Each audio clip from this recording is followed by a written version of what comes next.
11. Including you guys or in the audience? Audience. 11, Audience.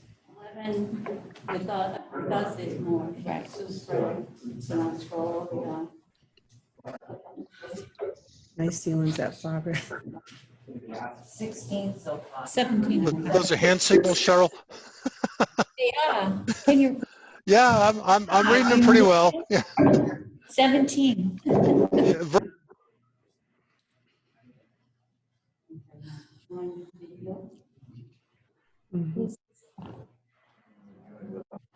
Mute them as they come in because it's noisy. Okay.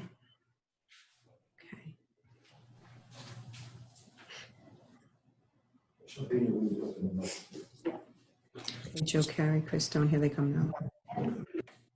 Oh, Chris is coming into the internet. Oh, No, is he he's there? probably there. There. Yep.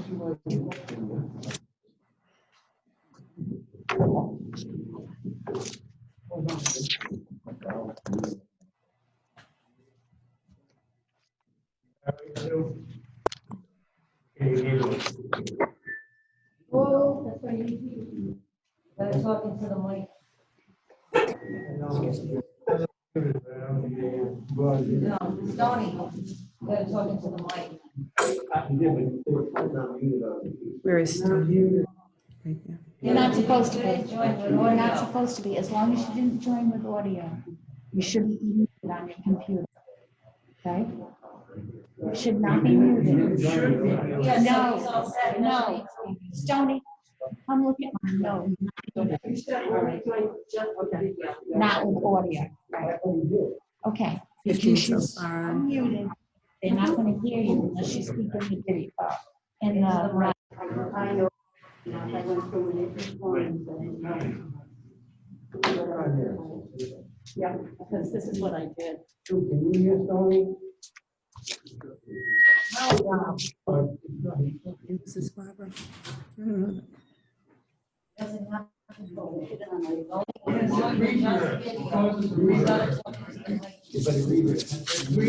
I asked you, but he is.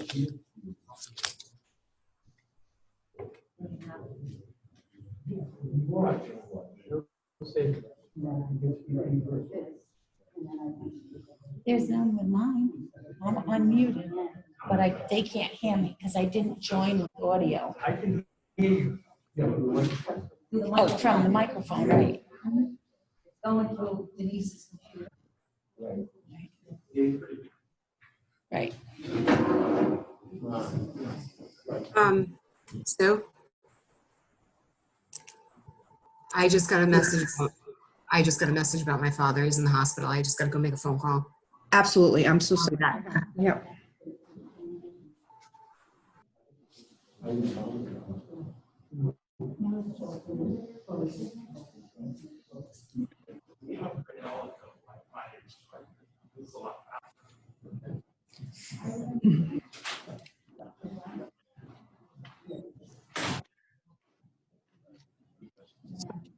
She looks great. Yeah, she always looks great. I can't believe how old she is. I wish I looked like that.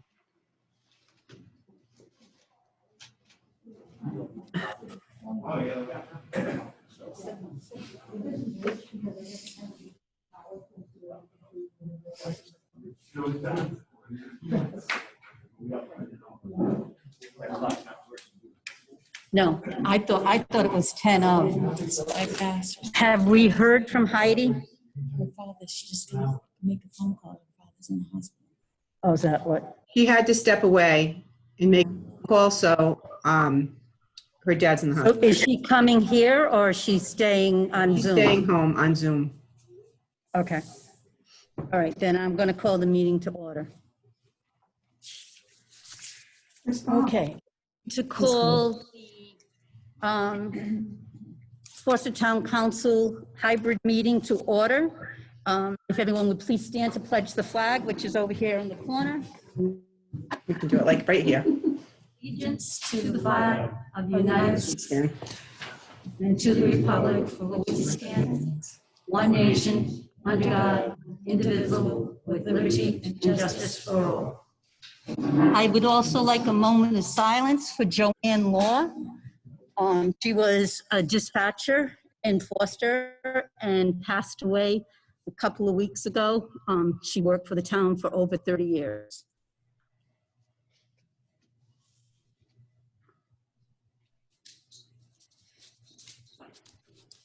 Thank you.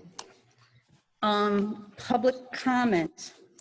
Is there anyone, I did not see a sign-up sheet, but does anyone have public comment at this time? It is not pertaining to our public hearing.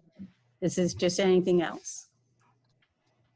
Mrs. Dillon, is there anybody in the audience, in Zoom that has a public Should comment? explain to them how to raise their hand and stuff. Yep, I'm going to get to that in 1 minute. No. Okay, thank you. Oh, wait, I'm sorry. I just need to move my papers, sorry. Okay, we have consent agenda. I'll accept a motion. Make a motion, we accept the consent agenda as presented. Second. Discussion? I do. Okay, On, you'll have to excuse me, speak loudly. sorry. The general warrants, I keep coming back to this and hounding Mark. The payments, I thought I had it understood, and now I don't understand it anymore. I thought that the extra payments that were paid to the law firm were for things that were in litigation. And a lot of the stuff isn't litigation, so I don't quite understand what, like research or telephone or email, that doesn't come under the general amount you're paid? Yeah, no, because sometimes like if there's a ton of research that's done on something, that would be something that would be extra because it could be heading towards litigation. I don't know what we could be talking about, but if it's a number, like if it takes us like 2 or 3 hours at the office to like the research aid that we go on that, but no telephone conversations that's not dealing with litigation or things of that nature, like the last days below, none of that's being billed. But if it's something that we have to really delve into to get an answer about, yeah, I mean, because it takes a lot of time, but not normal stuff. Or if there's a conversation that would go on for like, not me, but maybe one of the other attorneys, like for 45 minutes, and they have that in the past year, I mean, that takes a lot of extra time. It shouldn't be taking that kind of time up on certain issues. Okay. I mean, that's really just, it's only, you know, I mean, for most of us, no, I mean, there's a lot of phone calls that go back and forth, there's a lot of emails that get back and forth that never get billed, but it's something that's taking, you know, like a lot of time to get, we gotta, you know, because it's taking away from how we, you know, make out the, Okay. the issue comes. Okay, thank you. All right.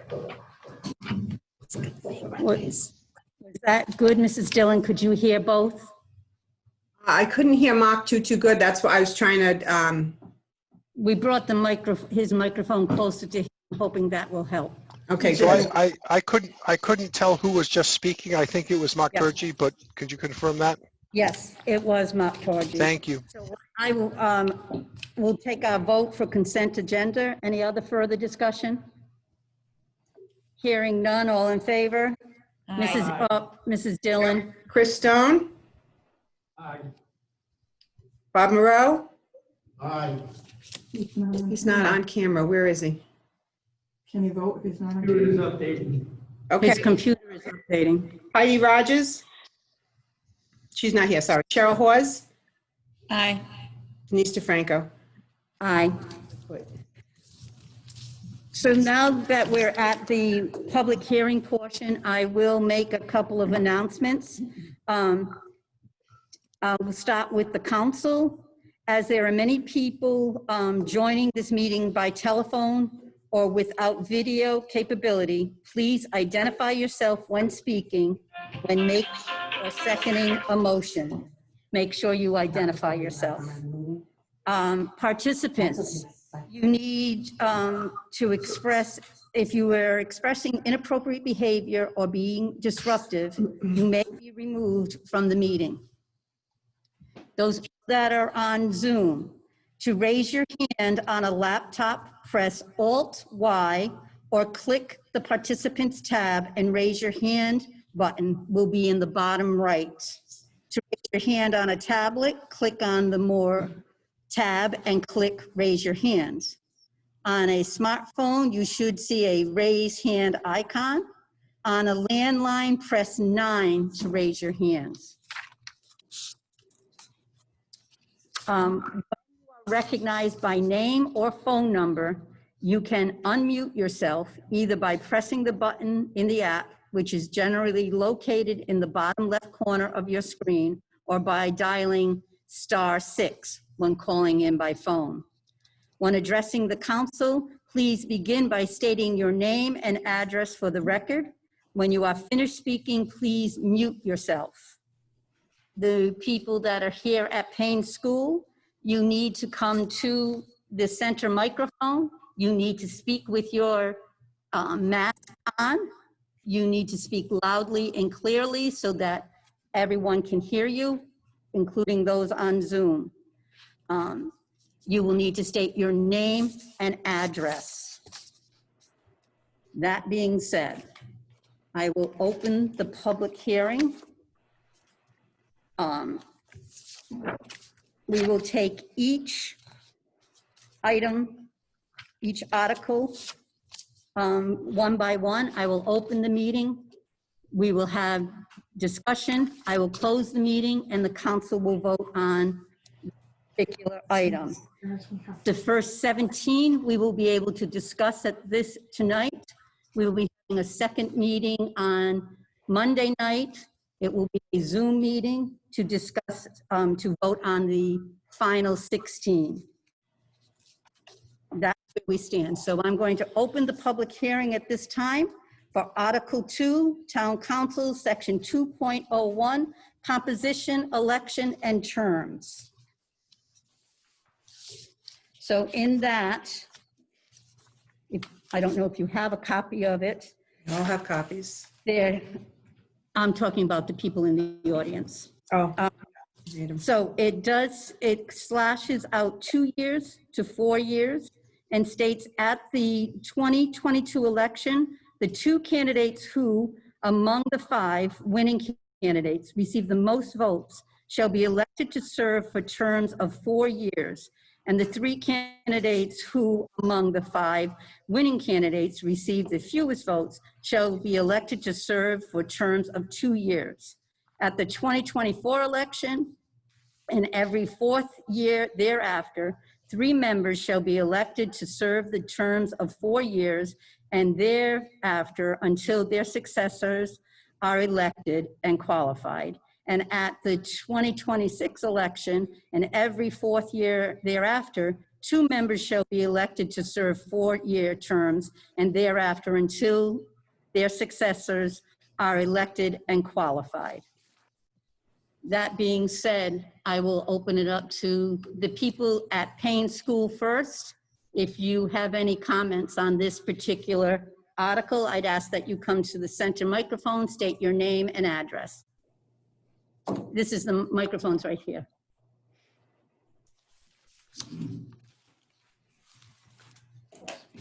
People's names. Bruce Campbell, Glenwood Road. I've read this several times and I'm totally, I don't object to having the council go to 4 years, but this 4-year, 2-year thing, and then the next time it's 3 people with 4 years, and the next time it's 2 people with 4 years. I don't understand it. It's totally double. Mr. Restivo is on Zoom, and we also have some other members of the, I have to ask you to put that up, please, and cover your nose. Thank you.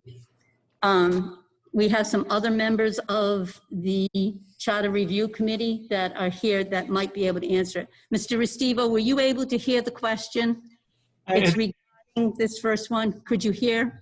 Not very clearly, but I thought I understood it as a question as to why it was set up to have 3 members elected if one election, then another 2 members 2 years later, as opposed to having all 5 council members elected at once in one election. Is that about? Is that about it, Mr. Campbell, that you were wondering why it wasn't all one time, why it was staggered? That's part of it, but then it goes into all of these Let's changes. go to the microphone. How many people? He needs to go to the microphone. Can you Talk come to the loud. microphone again, Mr. Campbell? Thank you. I don't particularly have a problem with the 4-year thing, but the whole business of having 4 years for 2 years, and then the next time, it sounds like you have 3 people with 4 years and 2 people with 2 years, and then the next time, it sounds like you have 2 people with 4 years and 3 people with 2 years. If I could take a stab at it, Mr. Restivo, see if I've interpreted it the correct way. I believe it's staggered, so eventually all council members will serve 4-year terms. But to get to that, instead of having, like we do now, we all serve 2-year terms, and we could have all new council members, which could be difficult. So staggering it for as it is, eventually everybody will be 4 years, but it won't be all at the same time. Denise, if I could. Yep, Mr. Boyden. Yeah, so. Could you please identify yourself? Bob and Boyden, state your address? member of the Charter Review Commission, 11 Cucumber Hill Road. So yeah, the confusing part is probably the transition. But the result is that there's an election for town council every 2 years. And on the first iteration of 2 years, or on iteration A of 2 years, there will be, let's just say, 2 people elected. On iteration B of 2 years, there will be 3 people elected. And the intent of this amendment is to provide some continuity on the council when elections happen. And I am in complete support of this. The transition is a little confusing because it puts all the dates out for the next 2 elections if this is approved. So But by I think- 2026, everyone will be 4 years, and then it'll just be, Yeah, I think that's the right year. But the intent of it is, and the mechanics of it are to do just that, to get council members elected for 4-year terms. And since there's an odd number of council members, which is a good thing, there's 5 council members. In election A, there will be 2 or 3 members in elected. In election B, there will be 3 or 2 members elected. So yeah, the transition's a little goofy to understand, but it works really well. so at 2026, once everybody has a 4-year term, those first ones will be doing an election for another 4 years. Yeah. So But it'll always, it takes one election cycle to transition the council candidates into 4-year terms. okay, thank you. Anyone else in Paine School? Do you have a question? No, okay.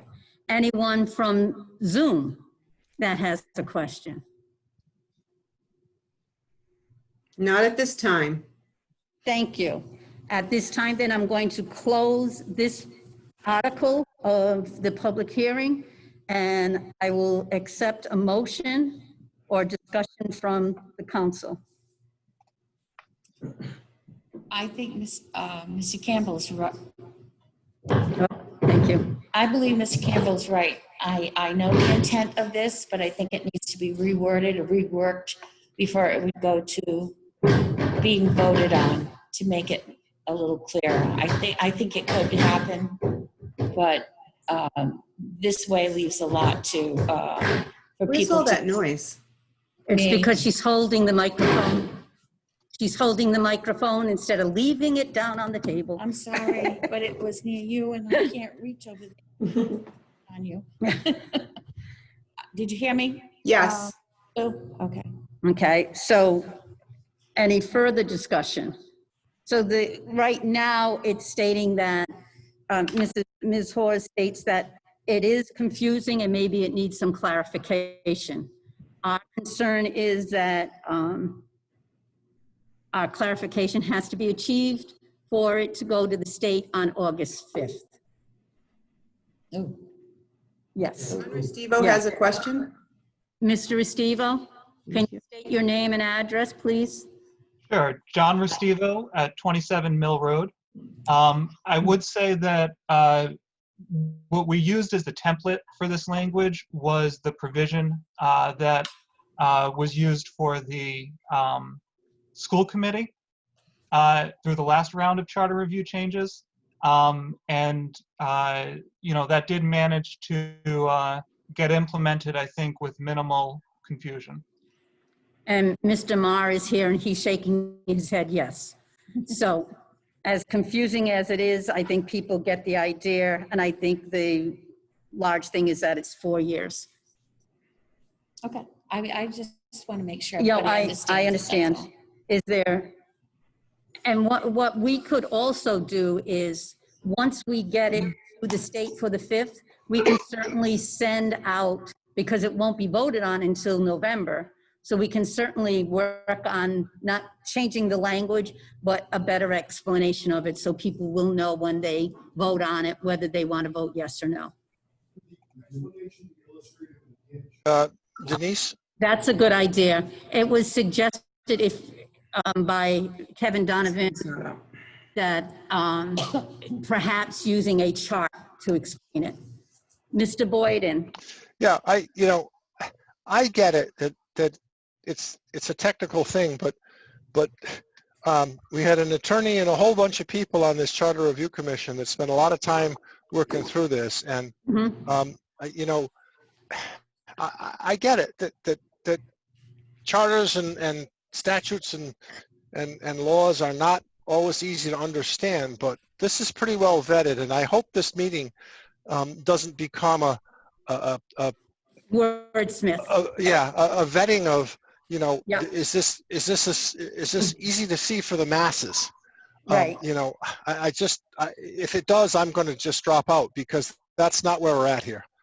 These are easy to understand changes, in my opinion. I would agree with you. I just want to make sure that at this point, what we're trying to do is get things to go onto the ballot to meet the August 5th. Yeah, I know the mechanics of it, so I'm sorry if I'm being a little testy about it. No, that's apologize. okay. We all have our moments. It's hot. Yes, please. Thank you. You have to state your name, please, so we know. He's not at the mic. Oh, you got it. He's at the mic. Talk louder into the mic. Okay. I'd like to make a motion that we accept this change on the Motion, if it can't be seen, is not. and, Bob, let me find him. Robert Moreau made the motion to accept the Article 2 Town Council 2.01 composition election and terms as presented by the committee. Second. And Mr. Stone seconded. So at this point, if you're all done with this one, you close the public hearing on Yep. this, and you'll vote on it and go to the next one. Oh, I did close the public hearing before we, and then, yeah, I closed it and then we moved on. So, that being said, council members, Mrs. Dillon will take attendance. Can I ask a question? Can Bob Moreau ask the question when he can't be seen on? No, he said to us that was said to us last time. Yeah. That you couldn't make a motion if I couldn't see you. And I don't understand why we can't see you. it just keeps. All right. All right. I will make the motion, Sue. Thank you. Can you hear me? Yes, I can. I will make the motion that we accept section 2.01, an election in terms, the changes as presented by the Charter Committee. And that was seconded by Mr. Stone. Thank you. Now, Mrs. Dillon, can you? Sure, I can. Chris Stone? Is there a period for discussion? What's that? We kind of had discussion before. Well, but a motion was just made. Is there a period for discussion on the motion? Sure. So my question is, should not the motion be that the council decides to present this charter change to the voters, not accept it? You're not, you're not Yes, enacting a you're charter right. change. That's You're true. absolutely right. That's true. Yeah, thank you. Thank you. Thank you. Mrs. Sprague, could I ask you to assist Mr. Moreau in trying to get a visual? Thank you. So I withdraw my motion, and I make a motion that we move section 2.01 composition, election and terms as presented by the charter committee to the November ballot for citizens of Forfeiture to vote on. Is that good, Bob? Thank you. I'm not trying to be a hard No, nose here. we want I it, we just- want it right, Mr. Boyd, and thank you. I appreciate you entertaining my suggestion. No, we want it right. So Mrs. Dillon, will you now take roll call? So it's Chris Stone, Aye. Hawes, Aye. Denise DeFranco, Aye. because I can't see Heidi. I know. You Yep, can't- nor can I see Bob. Denise, Yes. can I make a suggestion that in the Can meantime? you, okay, can you just say who you, a lot of This times is I don't know. Kelly. who's- It's Kelly. Yeah. Can I make a suggestion in the meantime that Bob use his phone to log in through Zoom? And that it would impede his That's what voting? he's trying to do. He's His trying, phone? We're trying to get there. Sue Sprague's helping him. With his telephone? I'm going to move on. We do have a quorum. I understand, Kelly. We're working our best here. I'm moving on. I'm going to open up the public hearing for Article 2, Town Council, Section 2.04, General Powers and Duties. That states, all powers of the town shall be vested in the council and town manager appointed by the council. That's a separate vote, except as otherwise provided by law or this charter. The council shall provide for the enactment of local legislation, and the town manager shall provide for blank execution thereof, as well as the administration of the town government at the direction of the town council in accordance with the provisions of this charter and all other duties and obligations imposed on the town by law. Hearing that, knowing that we have not voted yet on the town manager portion, when we make this motion, I would recommend that we include contingent upon the approval of the town manager. Would that cover it? Okay. I asked the solicitor, Mr. Torgy, if that would cover it with moving forward. That being said, I'm going to open it to the public at this time. Is there anybody at Paine School that would like to comment on this particular? Could I get you to come to the microphone, state your name and address? Donovan, Plainwood Road, and I have a question. This is kind of muddled, 2.04 and 6.12. The Right. is in each.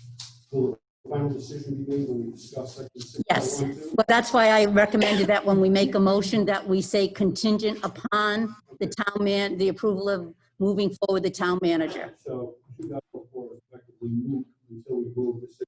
Right, so. Okay, so I would recommend we push forward. There's nothing to approve yet. Okay, thank you.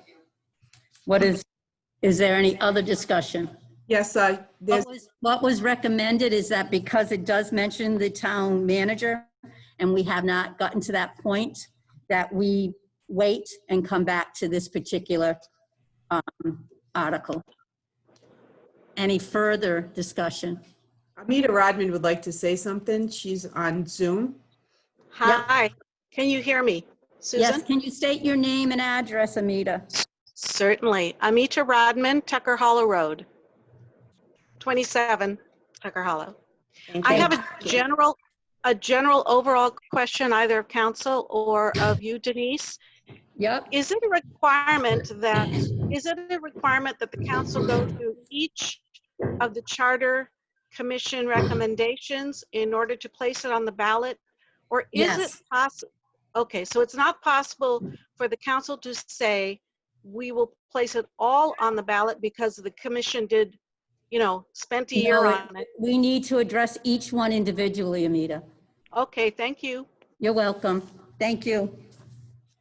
So I'm going to move on and go to Article 2, Town Council, Section 2.06,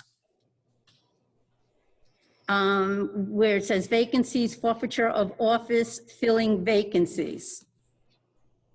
Give me a second to see where the changes were. Okay, so at the bottom of B, it says forfeiture of office. A member of the council shall forfeit the office if the member, one, lacks at any time during the term of office any qualifications for the office prescribed by the charter or by law. Two, violates any express provisions of this charter. Three, is convicted of a crime involving moral turpitude. Or four, fails to attend 3 consecutive regular meetings of the council without being excused.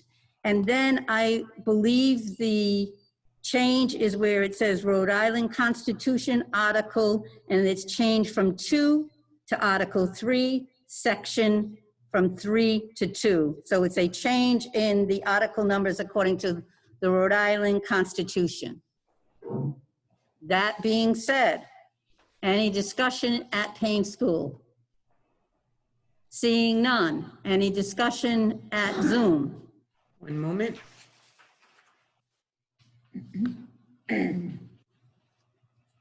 No discussion.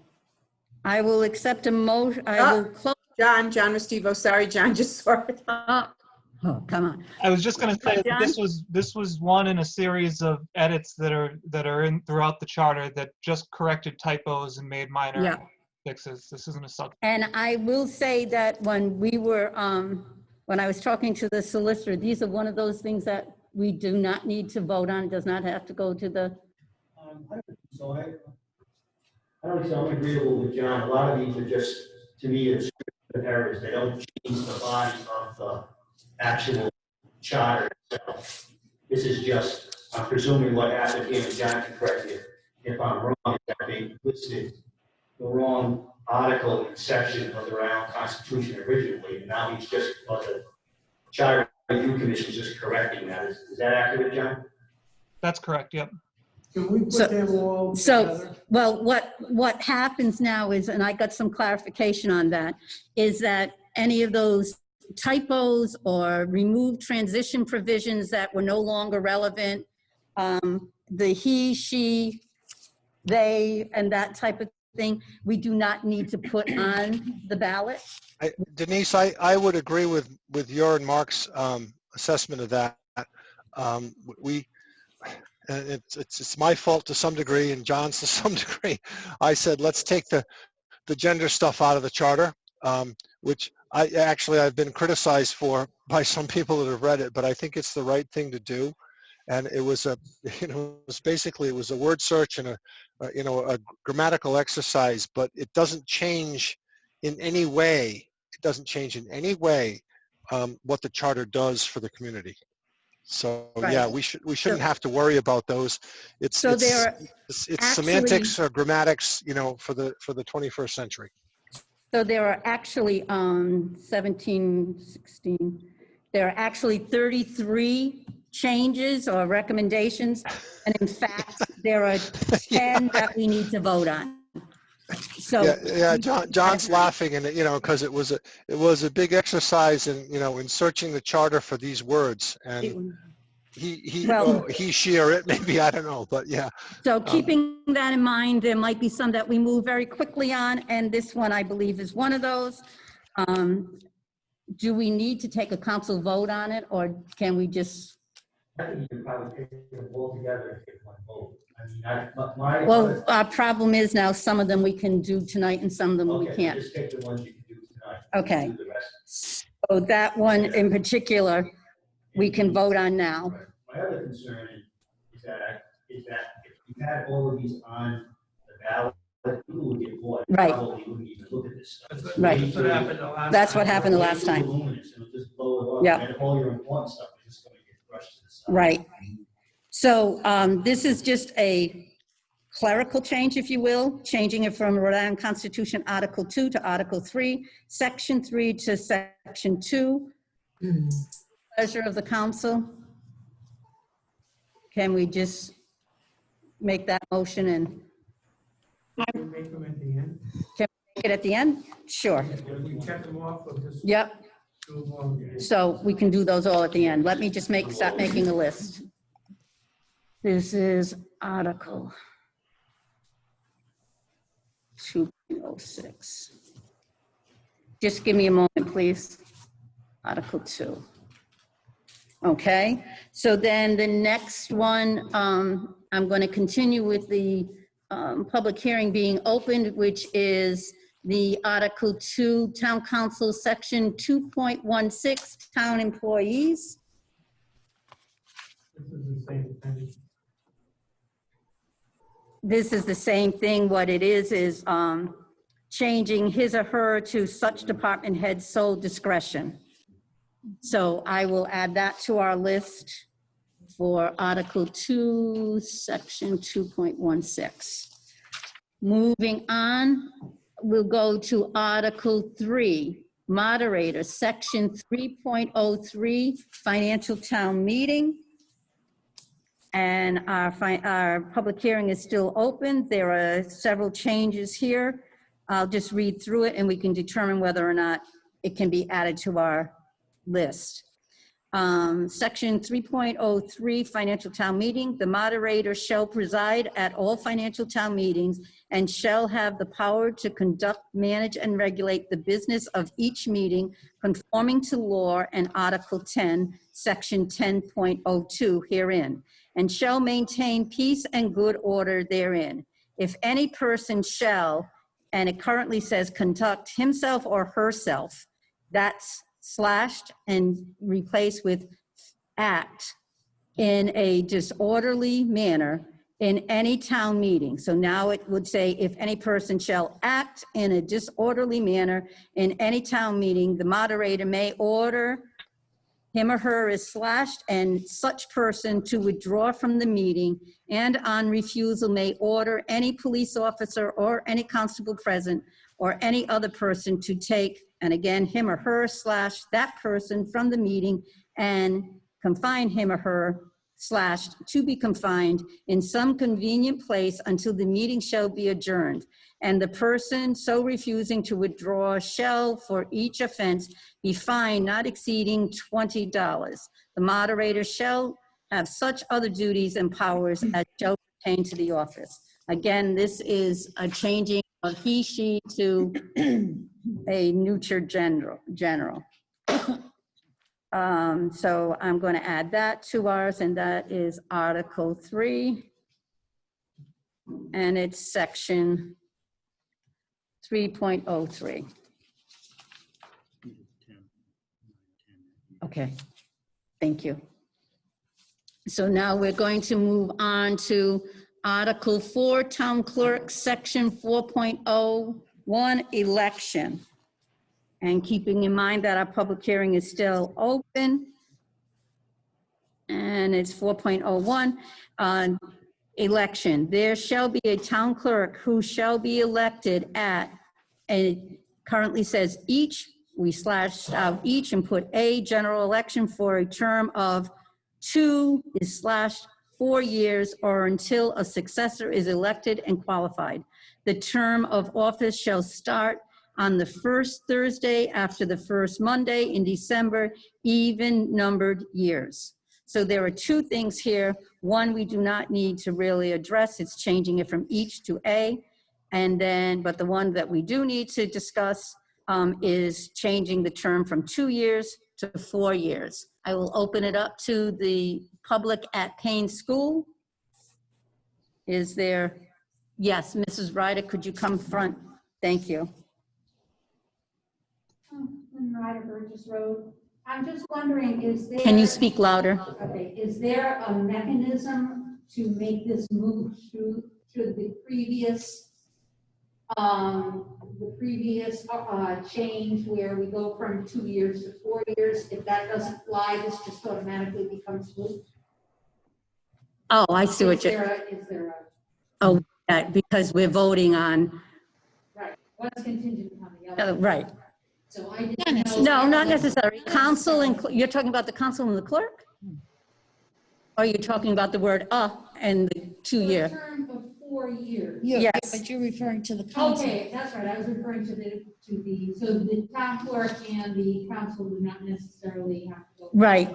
We're two different entities, two different elected officials. Okay. Does that clarify it? Were you able to hear that, Mrs. Dillon? I was, thank you. Any further discussion at Paine School? Hearing none. Any discussion at Zoom? One moment, please. No discussion.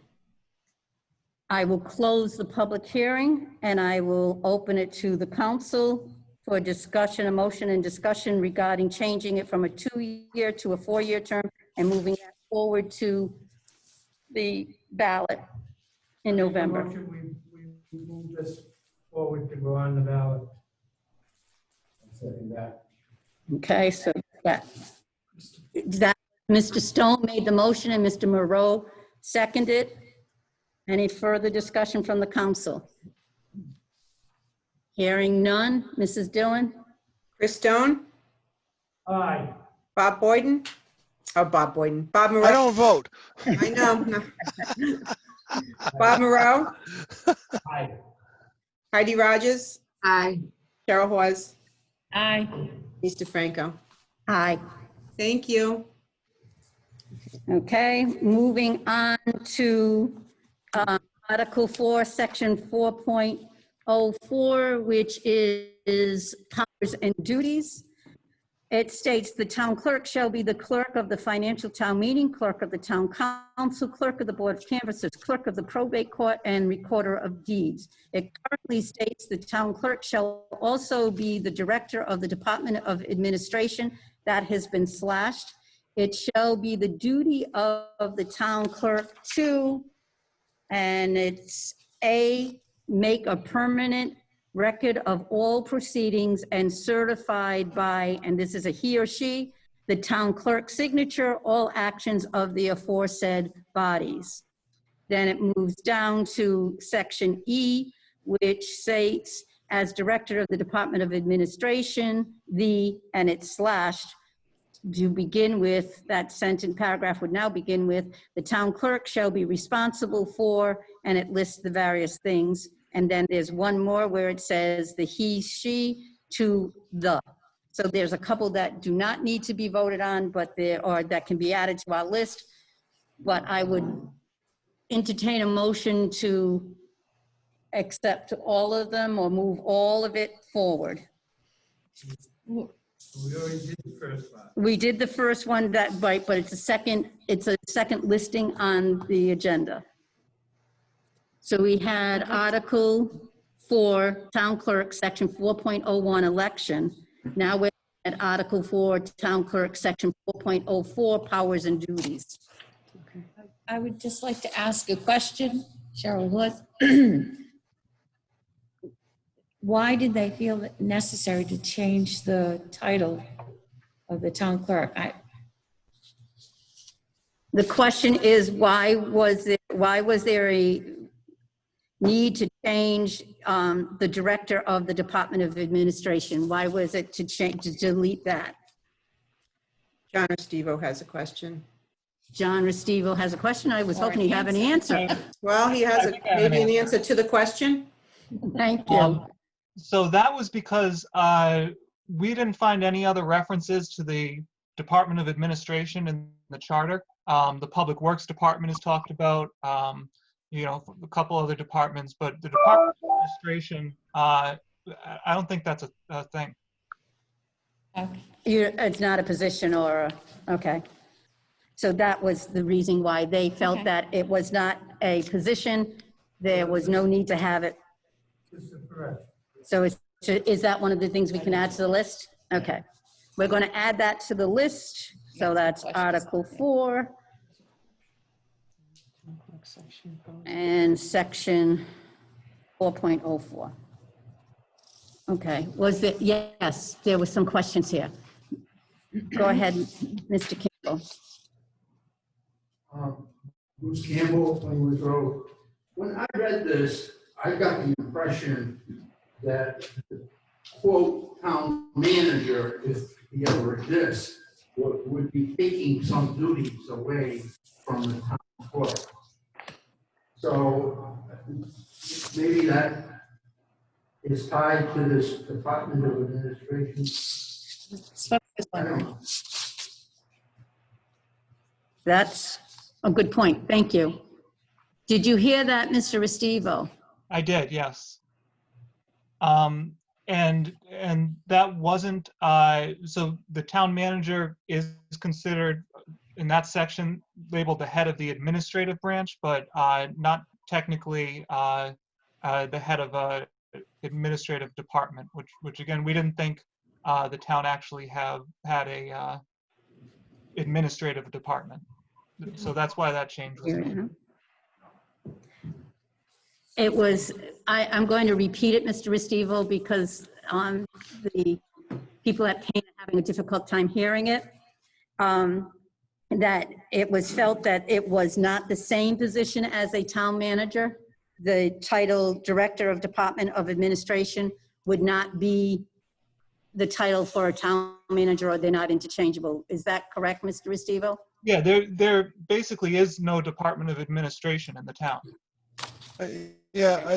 Bob Boyden, I would agree. One second, Mr. Boyden, could you wait 1 second so I can just repeat that? What Mr. Restivo stated is that there is no position of Director of Department of Administration. So just eliminating that term, because there is nobody in the town hall or in the town that would fit that description.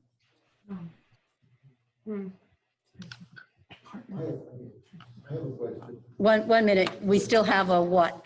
So in the charter right now,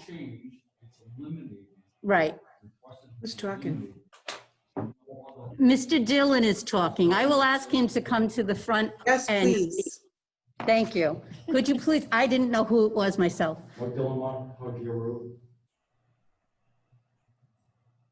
This line is being, this title is being removed because nobody else has that title? Is that what I heard? It's not because nobody else has that title, it's because that position does not exist. There's no reference to it throughout the charter. There's no reference to it in any other, but here. I wonder why it was added. There's no department. I know, I understand, but I wonder why they added it at the beginning. So there is no Department of Administration. So I was also, can't hear him. This was being eliminated specifically because of the general manager's position. And I think, and I'm still not clear about the general manager's duties.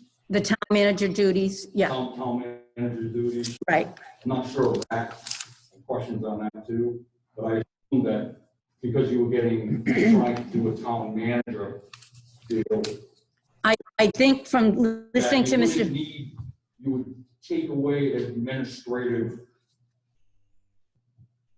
I mean, if you really come down to it, she is administrator.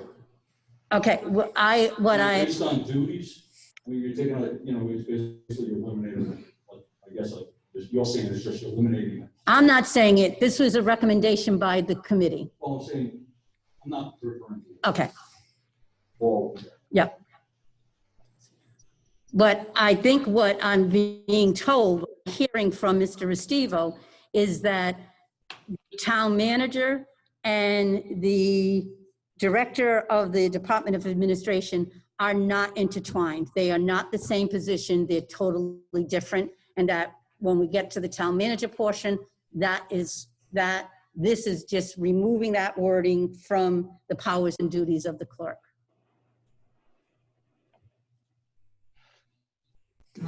Do you want further clarification, Mr. Dillon?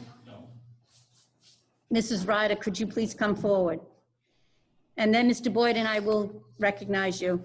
Thank you. I just want some clarification because where it says town clerk and it would be the director of administration, director of the Department of Administration, and that is something we don't have. Right. And yet when we go to the proposed town manager, they talk about the town manager being head of the administrative branch.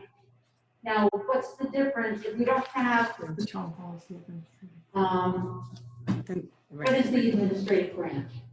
Well, maybe when we get to the town manager portion, we can discuss that, but right now, we're just discussing this portion of the town clerk. The administrative branch has nothing to do with the director of the administration? That's what I'm being told.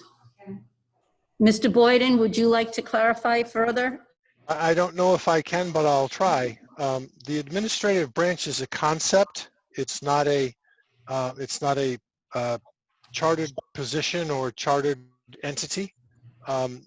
So I think that's what the language really means. And John, if you agree or disagree, tell me so. But I think we're getting too deep into the actual language here because there's no administrative branch in the town of Foster as we sit here tonight. Okay, so what Mr. Boyden was saying is that the director of the Department of Administration is a concept.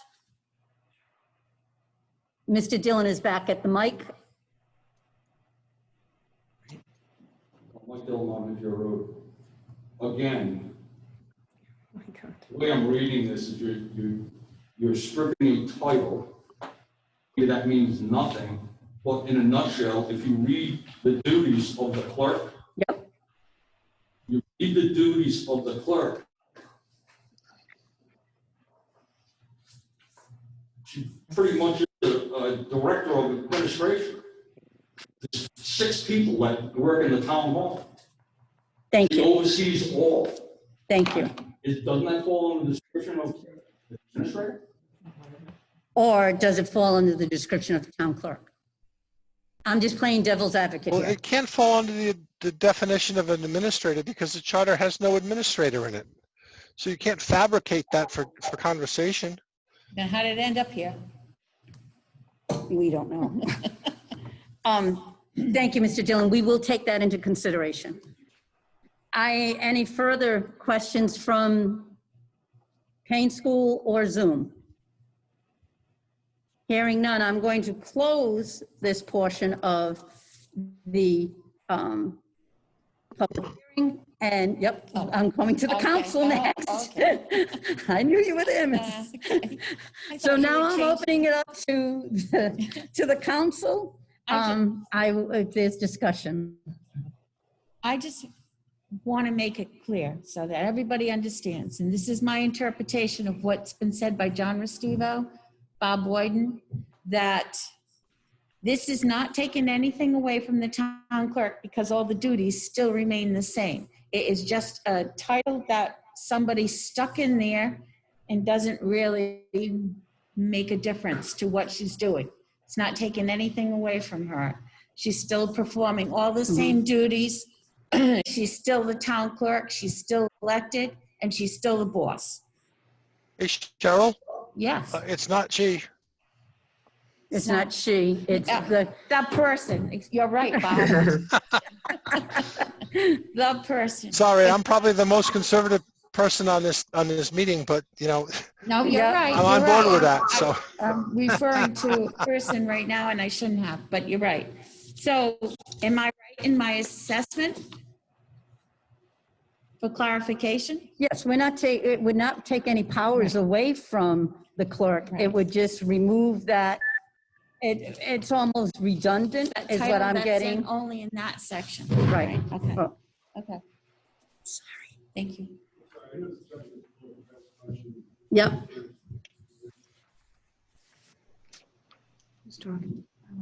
He's coming to the mic. Kevin Dodd, Woods Road. Things like this on the ballot, will it be a narrative accompanying this text? Some people that are just reading the ballot are going to understand that because there is no Department of Administration, we do not need a Director of Administration, or are they just going to read stuff like this and guess at what it means? Actually, what I'm looking at here from what needs to be on the ballot, this isn't even a question that would be on the ballot. Because it's a cleanup. It's a cleanup. It's like a he, she, it's, yes, yep. Thank you. Okay, so it's a cleanup, if you will. So Yeah, that, again, I apologize for being the genesis of that, but it seemed to me like there's a whole bunch of, what am I looking for? There's a whole bunch of pressure to have documents, non-gender specific and all of that. And I thought that, maybe we're out front. I mean, my own brother even said, "What are you doing here?" I said, "Well, I'm trying to make this a document for the 21st century or maybe the 22nd century. We have to get the gender stuff out of it." And, and that John did the bulk of the work to do that. And I appreciate that, but yeah, that's all this is. okay. We have a Thank you. question also. From, Denise, all right? oh, Denise, yep.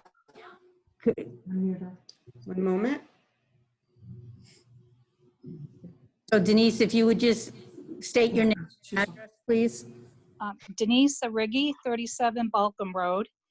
I agree with whatever your changes are making as far as the town clerk, just the language. And I don't want to throw a wrench into things, but I just have a question. And it goes basically to the people who reviewed the charter. Did they consider why our clerk is elected and not appointed or hired like other cities and towns? Mr. Restivo? I'm sure we did discuss it, because we did vet quite a bit through this document. I don't recall specific discussions, but I can say that throughout there was a central theme of really empowering voters and keeping things as much at the ballot box as possible. And I wouldn't have been surprised if that conversation also centered on that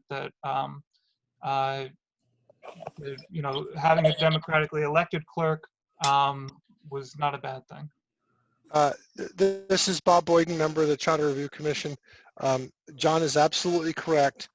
And I think there was a, nonpartisan universal agreement that we don't take things away from the voters.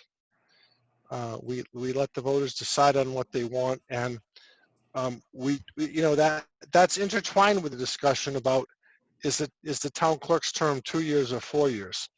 And we supported, and I support the idea of having a 4-year term for town clerk for a couple of reasons. I think it represents a bigger commitment, a more significant commitment on the candidate's part.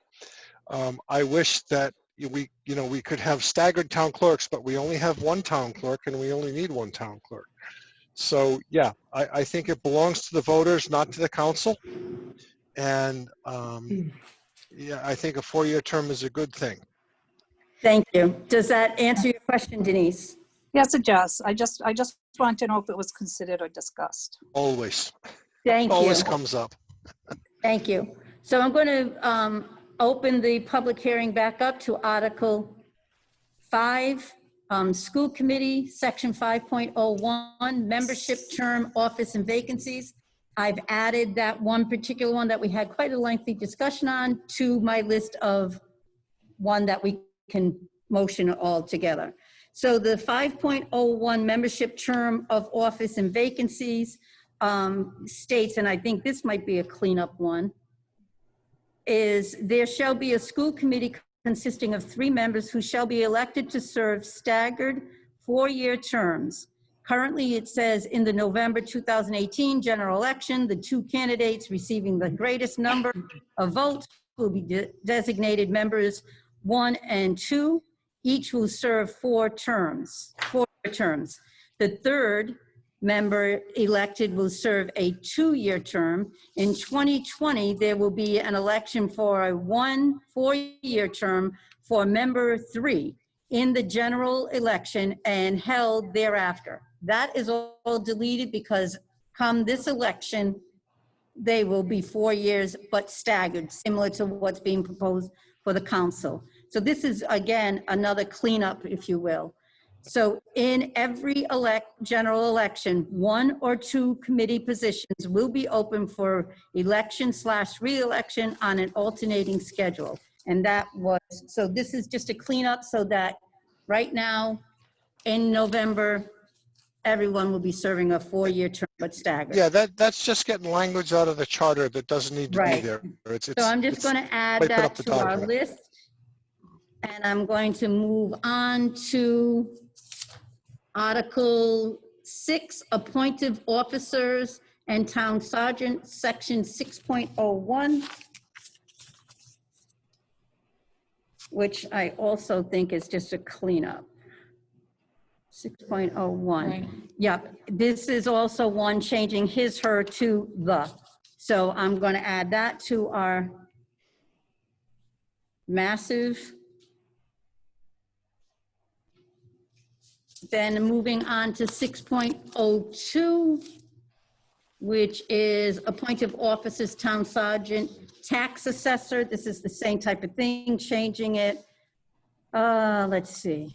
It's changing the duties, where it shall be the duty of the tax assessor to, and it currently says it shall be the duty of the tax assessor to fix assessed valuation for purposes of taxation upon all real estate and taxable personnel property. So it's just going to say it shall be the duty of the tax assessor to fix assessed valuations, removing the redundance, it repeats itself. Then it moves on to number 2, it's a he, she is changed or deleted. Again, for number 3, it's a he, she, shall, and he, she, shall. So that I'm going to add to our list of Article 6, 6.02. Moving on to Article 6, appointive officers and town sergeants, 6.03. And this is another, I see it as a clerical. Tax collector, it says appointment shall be there shall be a tax collector appointed by the town council to serve at the pleasure of the council. The tax collector's office shall be under the supervision of, and it currently says town treasurer, and would be changed to finance director. The rest of it, the other changes are the he, she language. So would the council, I'm going to look at my cheat sheet and see, we do need to change the town treasurer to finance director. That would be something that would have to be on the ballot. So I'll open it to Paine School. Changing, what we're discussing only is changing the town treasurer to finance director. Mr. Campbell, come on up. Mr. Campbell, 21. What's the matter with the town treasurer? Why do we have to cook up a whole new name for the town treasurer? Thank you. Mr. Estivo, would you like to answer that? Sure. So the title of town treasurer implies a certain scope of duties that's out of step with what the actual position requires. Whereas a finance director is really a much more accurate description, as the council knows in recent efforts to try and find a new finance director. Just a treasurer alone doesn't have the skill set necessarily to fulfill the demands of that position in the town. So that's why that change was proposed. Thank you. Is there any further discussion? Mr. May, could you come forward? The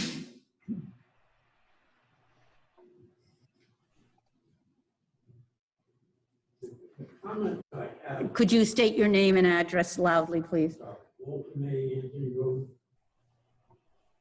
The comment that I have is the experience, my experience of charter changes have been that if you exceed 3 or 4, they're going to get defeated. Yes. So I would ask you to be cautious and maybe select the most, that's going to do the most good. Yes. That's what we're planning to do, Mr. May. And when will we know that? We're going to discuss it, some of them tonight, and then continue with the second batch, if you will, on Monday night. You publish the results of your. It will be in the minutes, and we will send it out as an email blast, Mrs. Dillon? We could, yes. Yes, so we will know that. Thank you. So anyone in Zoom that wants to discuss changing the town treasurer to a finance director? No one. No one.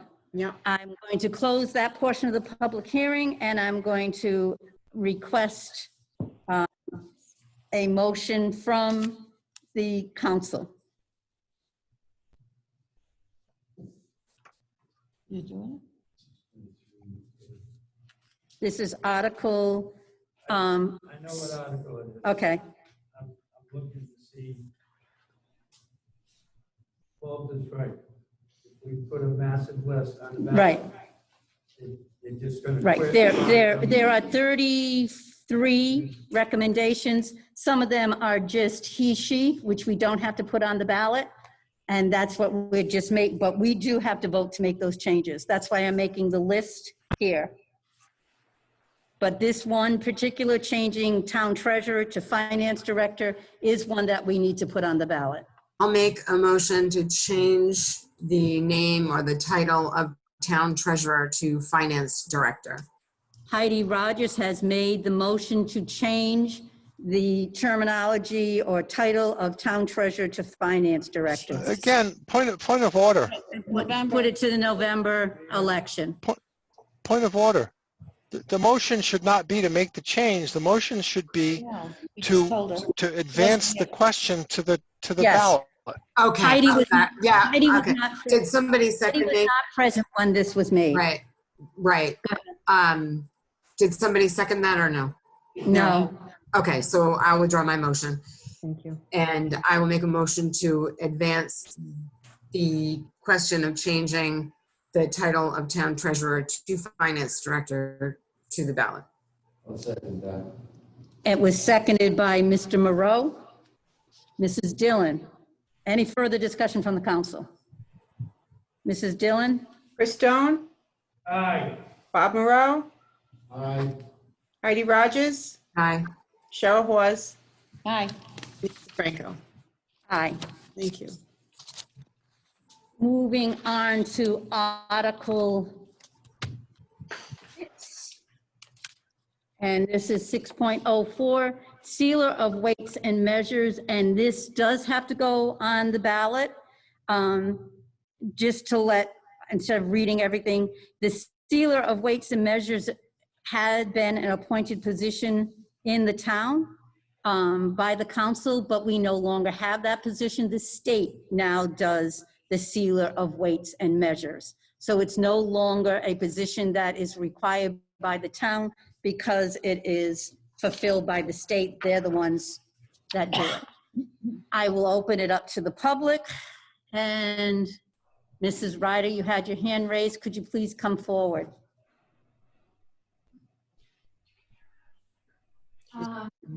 Burgess Road. I know it's no longer needed, pretty much like Deeper Keys, but it's quirky, it's Foster, and personally, I wouldn't waste a ballot slot on this particular item. Thank you, Mrs. Ryder. She's got a point. So would we, I mean, if it's the law now, we would be required to move it. Is that right? I'm sorry, I couldn't hear you. Maybe this is a question for John. we'd be required to remove that title from the charter. So like Lynn said, why take up a space on the ballot? Right. I agree with her for that.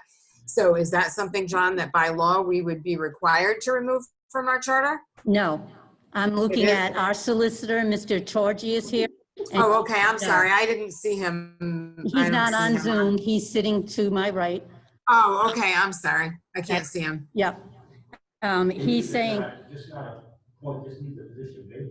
right, we just would not make an appointment. It would remain, we can remain on our charter, but we just don't make that appointment, which we haven't made the appointment in years. So, thank you. Thank you, Mrs. Ryder. Anyone from Zoom that has a question regarding removal of that portion, sending it on to the ballot? No, no one. Thank you. What is the pleasure of the council? I'd like to make a motion that we do not. Could you please state your name? Yes, Robert Burrow, Central Pike. I'd like to make a motion that we do not. Have to make the motion in the affirmative, right? Yep, please make. Section 2604, as is. So Mr. Moreau's motion was to leave the sealer of the sealer of weights and measures as is. Second. And it's been seconded by Mr. Stone. Any further discussion from the council? Mrs. Dillon? Chris Stone? Aye. Bob Moreau? Aye. Heidi Rogers? Aye. Cheryl Hawes? Aye. And Denise DeFranco? Aye. Thank you. So that will not be on the ballot. Thank you. Moving on to Article 6, Appointive Officers and Town Sergeant, Section 6.10, Town Sergeant. And let me find that here. This again is a he/she change, so I will add that to our list. 612. It's Article 612. 6, Every other one. Section 6.10. Okay, so that's added to our list. Now, moving on to Article 6, Appointive Officers and Town Sergeants, Section 6.12, Town Manager. This is a complete addition of a position of Town Manager, and I will read what it states here. So it's a complete addition. It's all new. It states, Section 6.12, Town Manager, A, Office of Appointment. There shall be a town manager who shall be appointed by the town council for a term of 5 years pursuant to an employment contract setting forth the terms of the town manager's employment and the compensation for the same. The contract shall provide for removal by a majority vote of the town council only in the event of the following: conviction of any felony or misdemeanor involving moral turpitude, or violation of any provision of the employment contract. B, qualifications: the town manager shall be chosen by the town council solely on the basis of character, knowledge of the community, and executive and administrative qualifications. The town manager, with the prior approval of the town council, may assume and perform, in addition to the duties of the office of town manager, any other administrative office or offices under the town manager's supervision, but by virtue of such action shall not be entitled to additional compensation.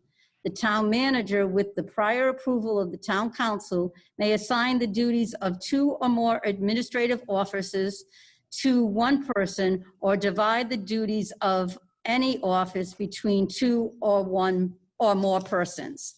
C, compensation. Compensation for the town manager shall be fixed at the financial town meeting. D, powers and duties. The town manager shall be head of the administrative branch of the town government and shall see that the laws and ordinances of the town are faithfully executed, supervise the activities of all town officials, departments, and agencies under the town manager's jurisdiction, and recommend such measures to the town council for consideration as deemed appropriate for the welfare of the town. In addition to the foregoing, the town manager shall, 1, recommend to the town council for appointment all town officials and department heads whose appointment is not otherwise provided for in this charter.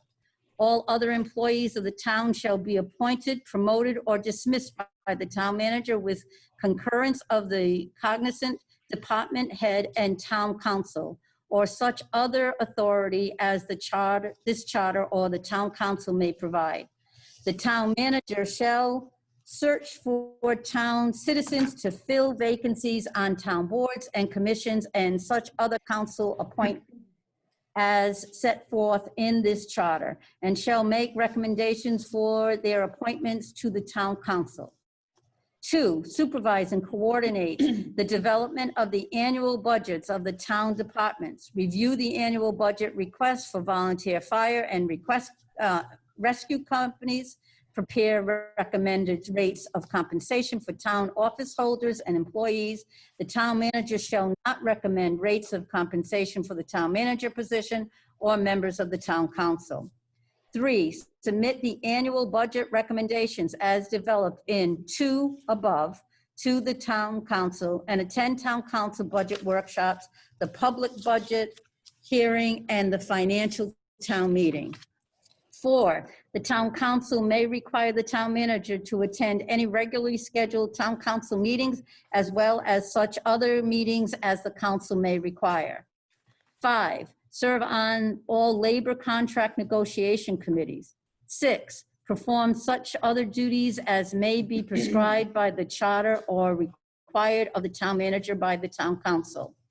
E, temporary absence or disability. In the event of the extended absence of the town manager or a temporary vacancy in the position of town manager, the town council shall have the authority to appoint an acting town manager. I will open it up to Paine School.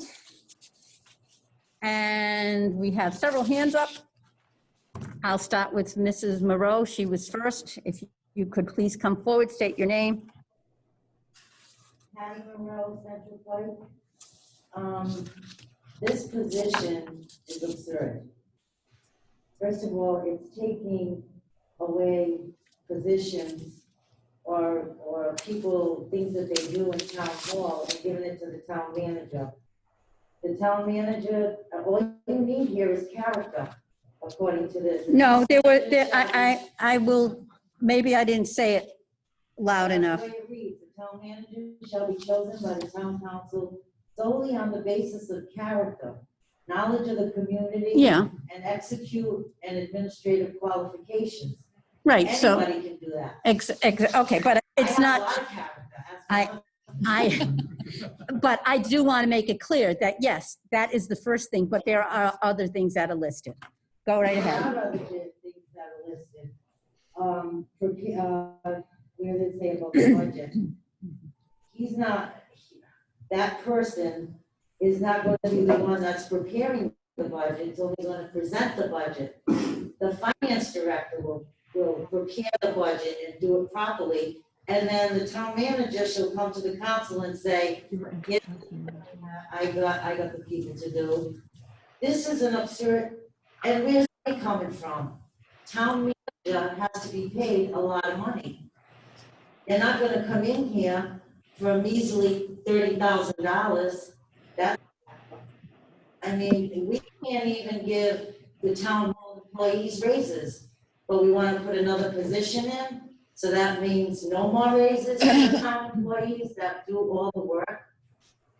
I totally disagree with this position, totally. And if this passes, I can assure you, you will lose a lot of town employees. I can guarantee that. Thank you. Is there anybody, I saw some other hands. I'm going to start with Mr. Campbell, then I'll go to Mr. May, Mrs. And I believe Mr. Walden had his hand raised. Mr. Campbell, state your name and address. Campbell, 21 Grove. I think this proposal for the town manager is a huge waste of money. I've been involved in the town politics and administration and et cetera for 50 years. And the town works fine. And the town clerk handles a lot of the duties that this guy would handle. The other thing is, it says the compensation shall be fixed at a financial town meeting. And then somewhere else it says there shall be a employment contract with terms of the compensation. So I'm not sure how you make a contract until you have the amount approved by the financial town meeting. This position is probably going to cost the town $100,000 to $120,000 when you include benefits. You got FICA and health and insurance and all the other things. And so you add another high-paid employee like this, and I think it's a total waste of money. Thank you. Mr. May, are you going to be repeating the same sentiments? No? Thank you.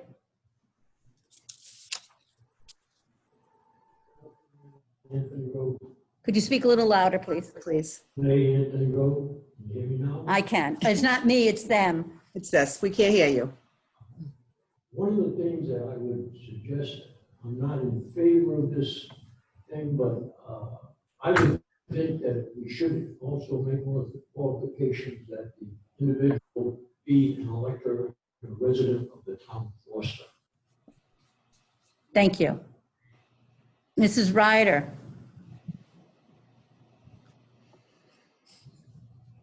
Okay, I just had Lynn Reiner, Burgess Road, a couple of questions. As it is stated, is this a full-time position or could it be a part-time position? I think it could be either. Am I correct, Mr. Estivo? You did not have that as full-time or part-time. It would be up to the council if it's approved, whether it would be. Yes, and that was intentional, yep. So that would be, it would be up, and actually it would be the financial town meeting which would determine what the amount of money and whether it would be a full-time position or part-time. And I thought initially the town manager, I thought that makes sense because there have been issues, and I don't think there's enough for a full-time town manager at all. But there have been issues that sometimes fall between the cracks. I think you need someone who is keeping all the balls in the air and really keeping tabs on the departments, what help, what area, something like that. And also to provide a buffer between the council and the department heads. I don't think when you've got 5 bosses, I think it becomes difficult. And if you just have one that you report to, okay, that would change it. My other question, or here I'm back to the administrative again. Just where it says the town manager shall be the head of the administrative branch. What is the administrative branch? I think we have one. It doesn't exist. That's what we were told. I mean, because effectively, if you're head of the administrative branch, aren't you the director of the Department of Administration? Mr. Boyden is going to respond to that. Go ahead. Yeah, I think that's an excellent question because the proposed change does suppose that there is such an entity as a Department of Administration. So that's a very legitimate question. Asked and not answered. Right. So yeah, good point. That's all I have to say. Can I clarify that? 1 second, Mr. Restivo is going to clarify. Go ahead, Mr. Restivo. So this does not talk about a Department of Administration. There is no Department of Administration. This talks about the administrative branch of government so the town council is the legislative branch of government. You would have, which is similar to like a Congress. You also have your judicial branch of government.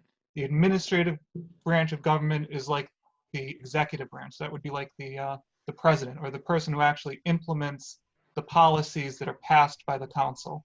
So when it refers to the administrative branch, it's not referring to a department in the way that department is used throughout the charter. It's more referring to the section of government that functions on the administrative side, as opposed to, for instance, the legislative side, which is the council's role. So I think that's a very good analysis, John. And you and I should have a cup of coffee some morning and talk about it, because I think we're saying the same thing. We're not creating a Department of Administration. And You're as I talking said, about the branches, going back to your civics class. well, yeah, I guess. but we're not talking about a department that doesn't exist. I'm trying to say that department doesn't exist, and John is actually saying the same. I think he's saying the same thing that I am, is that it doesn't exist, but there are administrative functions, right? Yep. Okay, well, my next question would be just for clarification. If I go back to the duties of the town clerk, where it said as director of the Department of Administration, they use a laundry list of those duties. Okay? Those duties, supervision and assignment of all clerical and office employees of the town, to include those required by boards, committees, commissions of the town, that all remains with the town clerk, not with the town manager. Did you hear that, Mr. Estivo? And Yes. Yes, that does. Those will all remain with the town clerk. None of the town clerk's responsibilities have been removed. So, excuse me, so he or she, or this person. The town manager. The town manager. There you go. Would not have any say over anything that I do with the people in my department at all. Is that what you're saying? That's correct. You're the department head, and the town manager wouldn't have control over department heads. The town manager would not have control over the department heads. The department heads. Well, who would who would they have control over? Exact question your wife asked. So let's hear the answer. Go ahead, Mr. Estivo. Who they would have control over? So they don't control individual employees. They coordinate administrative functions between different departments, and they report back to the council. So the council actually— Wait 1 minute. Wait 1 minute so I can get that part out to people here. Sure. So they communicate between department heads, see what needs are, et cetera, and then report to the council. I'm not using he, she, it. The town manager would. So the town, okay. So the town manager would have no say over the what they have say over. Is that what you're saying? They could combine jobs. I'm just confused, John, just on exactly what it would be. It sounded like my job would kind of be irrelevant. No, so the section that talks about, for instance, assigning duties between officers and splitting duties between different people, that can only happen with the approval of the town council. So that power is actually with the council. The town manager's liaison between town hall and the council. Okay, so the town manager would be the liaison between the town hall and the town council. Mrs. Ryder. Another question to get it clear in my head. The town clerk deals with the clerks and the records and the assignments of duties within. The town manager deals with the officials, the building and zoning, the planning, and making sure they're doing what they're supposed to be doing. Yes, that's my impression, and then they would relate that to the council. Okay, and my other concern, again, was the budget. It's just, and as Mr. May said, I think it was Mr. May, I've gotten confused now, that they should be doing that in conjunction with the finance director, not, right now, it makes it sound like, it's all up to them. Okay. And I can't see that. Also, I'm not sure why it would be the town manager who was supposed to oversee the volunteer fire and rescue budgets. I think that was in reference to all the budgets, how it stated that the town manager would look at all budgets. Right, it just referenced that one. It doesn't say anything about the school, it doesn't say anything about the library, it doesn't say. Right. It got those two. Thank you. Mr. Walden, I'll recognize you. And I do have a few on Zoom. Oh, good. So this proposal Meet doesn't around. change how the town looks at the emergency services budgets. Okay. It really doesn't. It doesn't address that question because they are. I think the confusion is because it does state that they would look at, I can't remember the exact wording, but it does say that it would do the budgets of. Supervise and coordinate the development of the annual budgets of the town departments, review volunteer and fire rescues. Right. Right. So it does say that it would review the budgets of the fire and rescue department. That's fine. A review is one thing, but it doesn't have any influence on what the town manager can propose to the town council as a budget. And one needs to remember that the 4 emergency services departments that we have in this town are not part of town government. Right. Thank you. Mr. Walden, please state your name and address. Tom Walden, 103 Central Lake. I'm specifically opposed to position of town manager. Given the qualifications you've listed here, I think you'd be crazy to do this. Based on character and knowledge of the community, I think you should be looking at some type of professional who's done this before, has a degree in something, as opposed to somebody from in-town who might have preconceived prejudices or notions of what should be. I think would carry on as they were. I think you need outside. Thank you, Mr. Walden.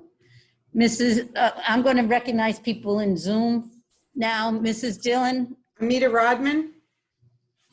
Hi, can you hear me? Yes. Could you speak a little louder, please? Okay, is that better? Is that Can you hear her? I can. I'm not sure everybody else can. Go ahead. I'll try to interpret. I read this proposal as being far more flexible than what I'm hearing the concerns about. First of all, when we can't afford it, we don't fund it, therefore it doesn't exist. I think perhaps calling it town manager makes it sound bigger than what it is. It's an administrative liaison, an administrative tool to the extent that we can afford to fund it.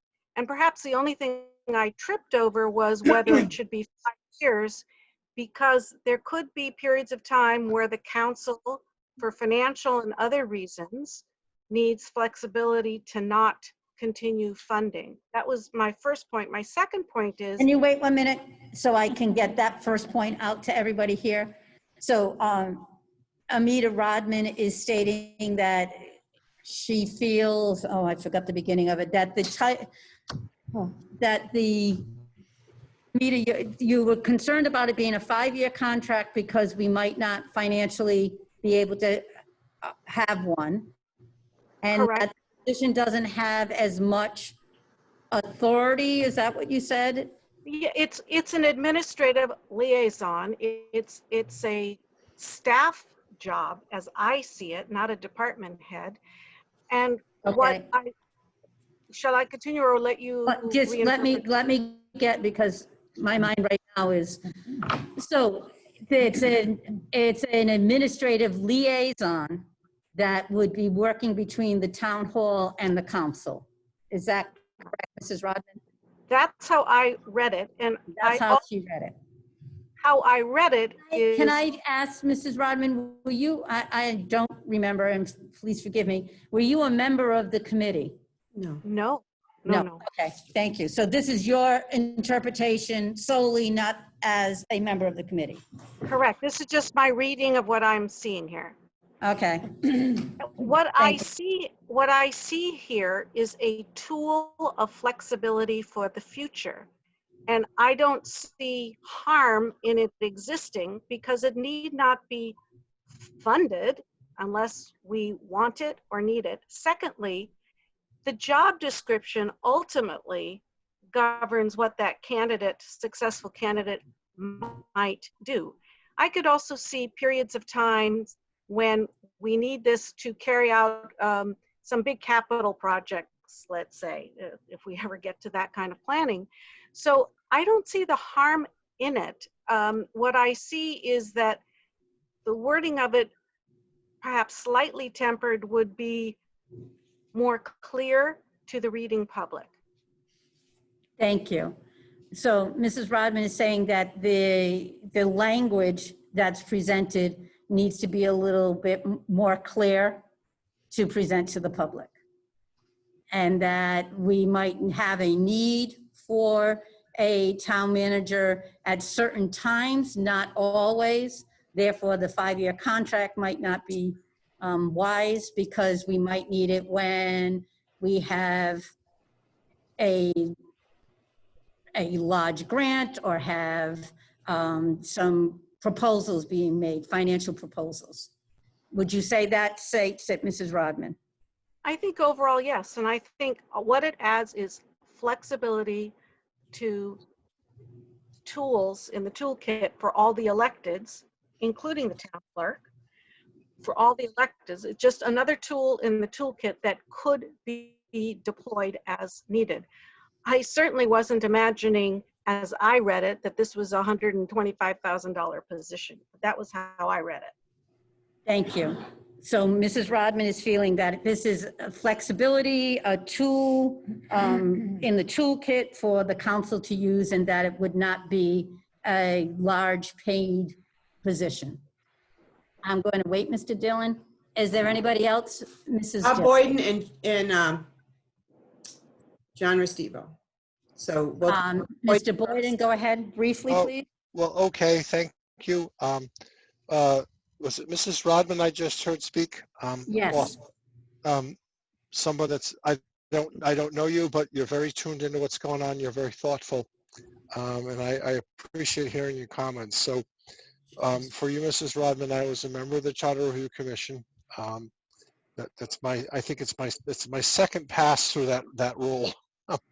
And so I'm very attentive to what's going on. And I worked very hard as a member of that committee to present the perspective about what having a town manager means.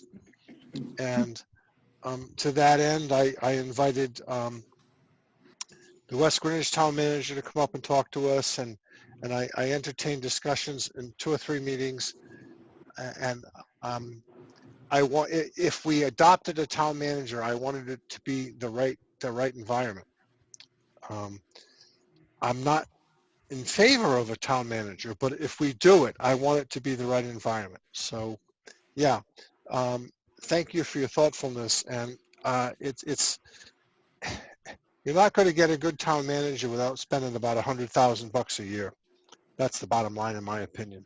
Thank you, Mr. Boyding. Mr. Boyding is saying that he was a member of the Charter Committee and that he's not necessarily in favor of it because he thinks to get somebody worthwhile, we'd have to spend a lot of money, but wanted to put the environment out there. Mr. Restivo? So a lot of the comments that I've heard so far actually touch on issues that were discussed extensively at the committee. So there were a few things that I thought I would address to just sort of lend some insight into how the committee approached them. The first had to do with the idea that Patty had raised, that this might take jobs away from others. And stop me at any time that you want to. Yep, I'm trying to jot down notes. Thank you. So the truth is, in looking through the charter, a lot of these jobs are not actually anyone's responsibility. There are various members in town hall who have taken the responsibility onto themselves, and sometimes that changes depending on who's in the position. But the truth is, a lot of these powers and duties that are listed out here aren't explicitly anybody's responsibility under the charter. Okay. Can I stop you there? Yep. So Mr. Restivo was the chair of the Charter Review Committee.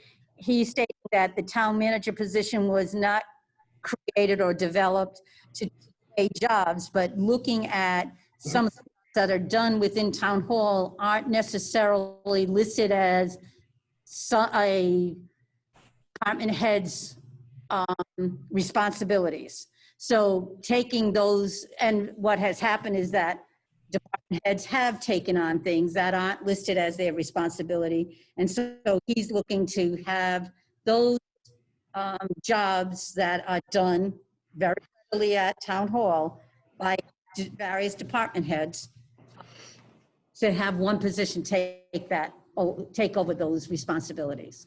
Would you say that sums it up, Mr. Restivo?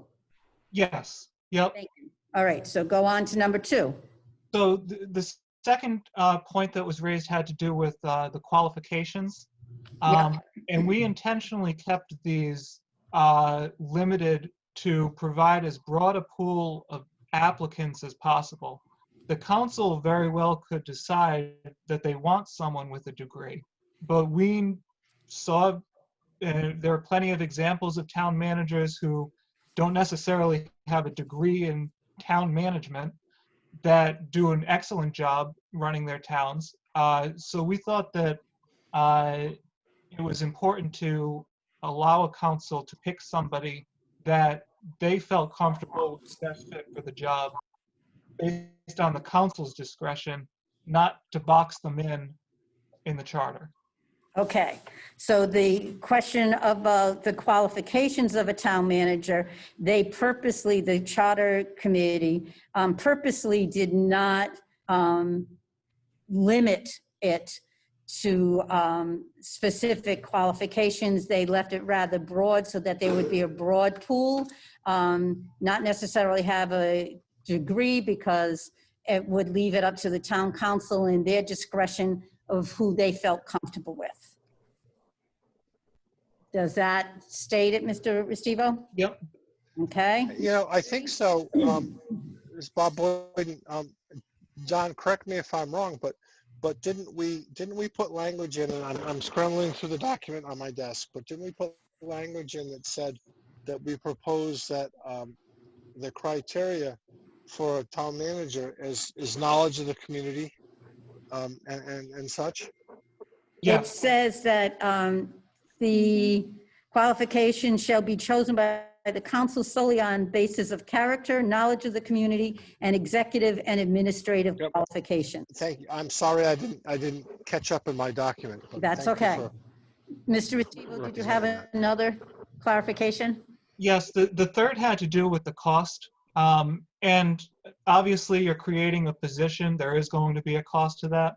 But one way that we tried to address that is by allowing the town manager to also have another role in town government. So for instance, you could have a town planner / town manager, which would sort of be like 2 part-time positions and make that 1 full-time position.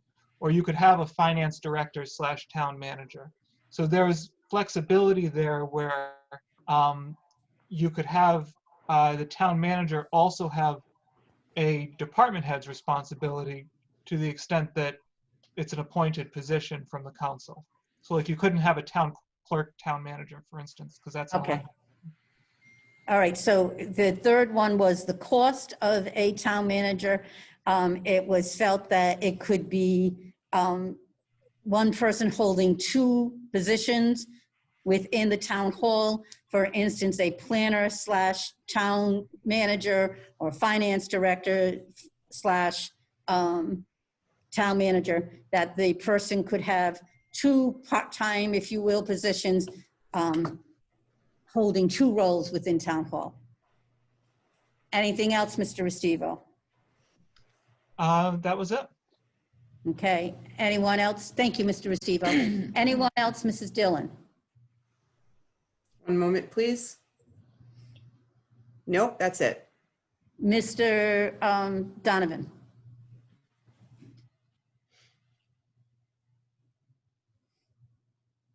Kevin Donovan, Plainwoods Road. First read over this document back in January, I was wholly against the town manager concept.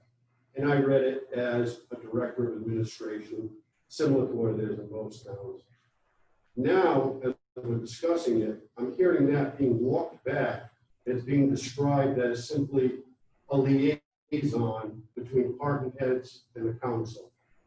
And I'm not convinced that adding additional layers of management in between department heads and the council is necessarily a good thing. And lastly, I certainly know we cannot afford this at this moment in time. Thank you. Thank you. Can't afford it. Mr. Campbell?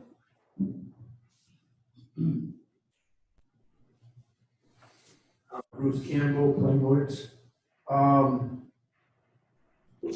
Looking at this section's office and appointment, and it says that the council shall make a employment contract for 5 years. Yes. And then it says shall be removed by a majority vote of the town council only in the event of the following: conviction of any felony or any misdemeanor involving moral turpitude or violation of any provisions of the employment contract. Well, this makes it very difficult to remove a town manager for incompetence. If the town manager just can't do his job, then the town council is stuck with this 5-year contract, the way I read this. Thank you. I do not think, what? Mrs. Dillon? I have someone else on Zoom would like to speak. Okay. Is Denise all right? Denise? Denise Aregi. I say it wrong. She's muted. I just unmuted her. Yep. Hi, Denise. Hi, Denise Could you Origi. state your name and address again? Yep, Denise Origi, 37 Balcom Road. I do have some experience in my job dealing with town managers as well as mayors and elected officials. And a town manager is whatever the town council puts in the details of the contract, for one. And, you know, it's he or she, they would be really an overseer, an advisor. Being a little bit of an outsider, I haven't been in Foster all that long, but I do see a lot of disjointed things. And I think a town manager might be something that helps keep people on task, accountable. There's a lot of pros. I'm just kind of want to share the other side. There is a lot of pros to having someone on the outside of everyone, you know, kind of looking in and advising. So Thank you, Denise. Okay, thank you. Thank you. I don't see any other hands raised here. Mrs. Dillon, do you have any other? Mr. Dillon has, no, 1 minute. Mr. Dillon has a question. Mike Dillon, Mount Road. It was said earlier, I just want to clarify that I asked about what will the town manager manage, and if I'm not mistaken, the question that was answered by the town manager will be the liaison to the department heads. I'm having a little troubles. First of all, we're not sure what this position is going to cost. We're asking voters to vote on a position that will be determined later. So we're voting on something. What are we voting on in November specifically? We We would don't be, know what this is gonna cost. What I'm pretty sure of is gonna be a liaison to the council. can I read to you what would be on the ballot? So that you would know that, Mr. Dillon? No, not all of that will be on the ballot. That would be cumbersome. It would say, creation of town manager position, procedure to be appointed by the town council pursuant to an employment contract for 5-year term. The town manager will participate in town employment decisions, development of the town budget, and the execution of decisions made by the town council. The town manager may occupy additional town offices. Right, we're on 5 years, 5-year contract. I don't know anybody that gets a 5-year contract. That's an obvious problem. We already have liaisons. The council is the liaisons to the finance. And probably the reason for that is because the town is this big. Forster in itself is unique in the state of Rhode Island, where we have 4,600 people. We don't need more administration. The town clerk's office, and obviously I won't get into specifics because we're not here to talk about that, is this position is to bring us into apparently the 21st century. The town clerk's office is struggling to get with the 21st century with other cities and towns. And there's no money in the budget to do that. You're not down for that. No, you can't have it. She accepts that. But you can't move forward as a town. But then when we want to add an administrator, possibly $100,000 a year, or we're not sure, to basically be a liaison, which is absurd. Thank you, Mr. Dillon. I'm going to close the public hearing and open it to the council for motion and discussion. I have some, do you want a motion first and discussion Yes, after? please. Okay, so I'll make the motion in the affirmative to present the position of town manager on the ballot. Is there a second for discussion purposes? I'll second it for discussion. Cheryl Hawes seconded for discussion purposes. Okay. I have some thoughts. Amita, I was listening to Amita, and I always love to listen to Amita because she does her homework and she's very well spoken, and I know, you know, she's very thorough. But putting this in the charter to have it there in case we need it later, I don't see as an option. I don't know if our solicitor and John would agree with me, but the way this language is written is there shall be a town manager, not there may be, not if we need one, it's there shall be with a 5-year contract. So I have a problem with that. Also, it seems to me like Amita said it would be kind of like a liaison. I'm seeing that, and I also think that there would be a lot of duplication of duties between our department heads and this person. And I also think maybe if the town grows in the future and we have a lot more people, we have a lot more need for staffing, maybe then, but at this point, I don't think it's necessary, and I know we can't afford it.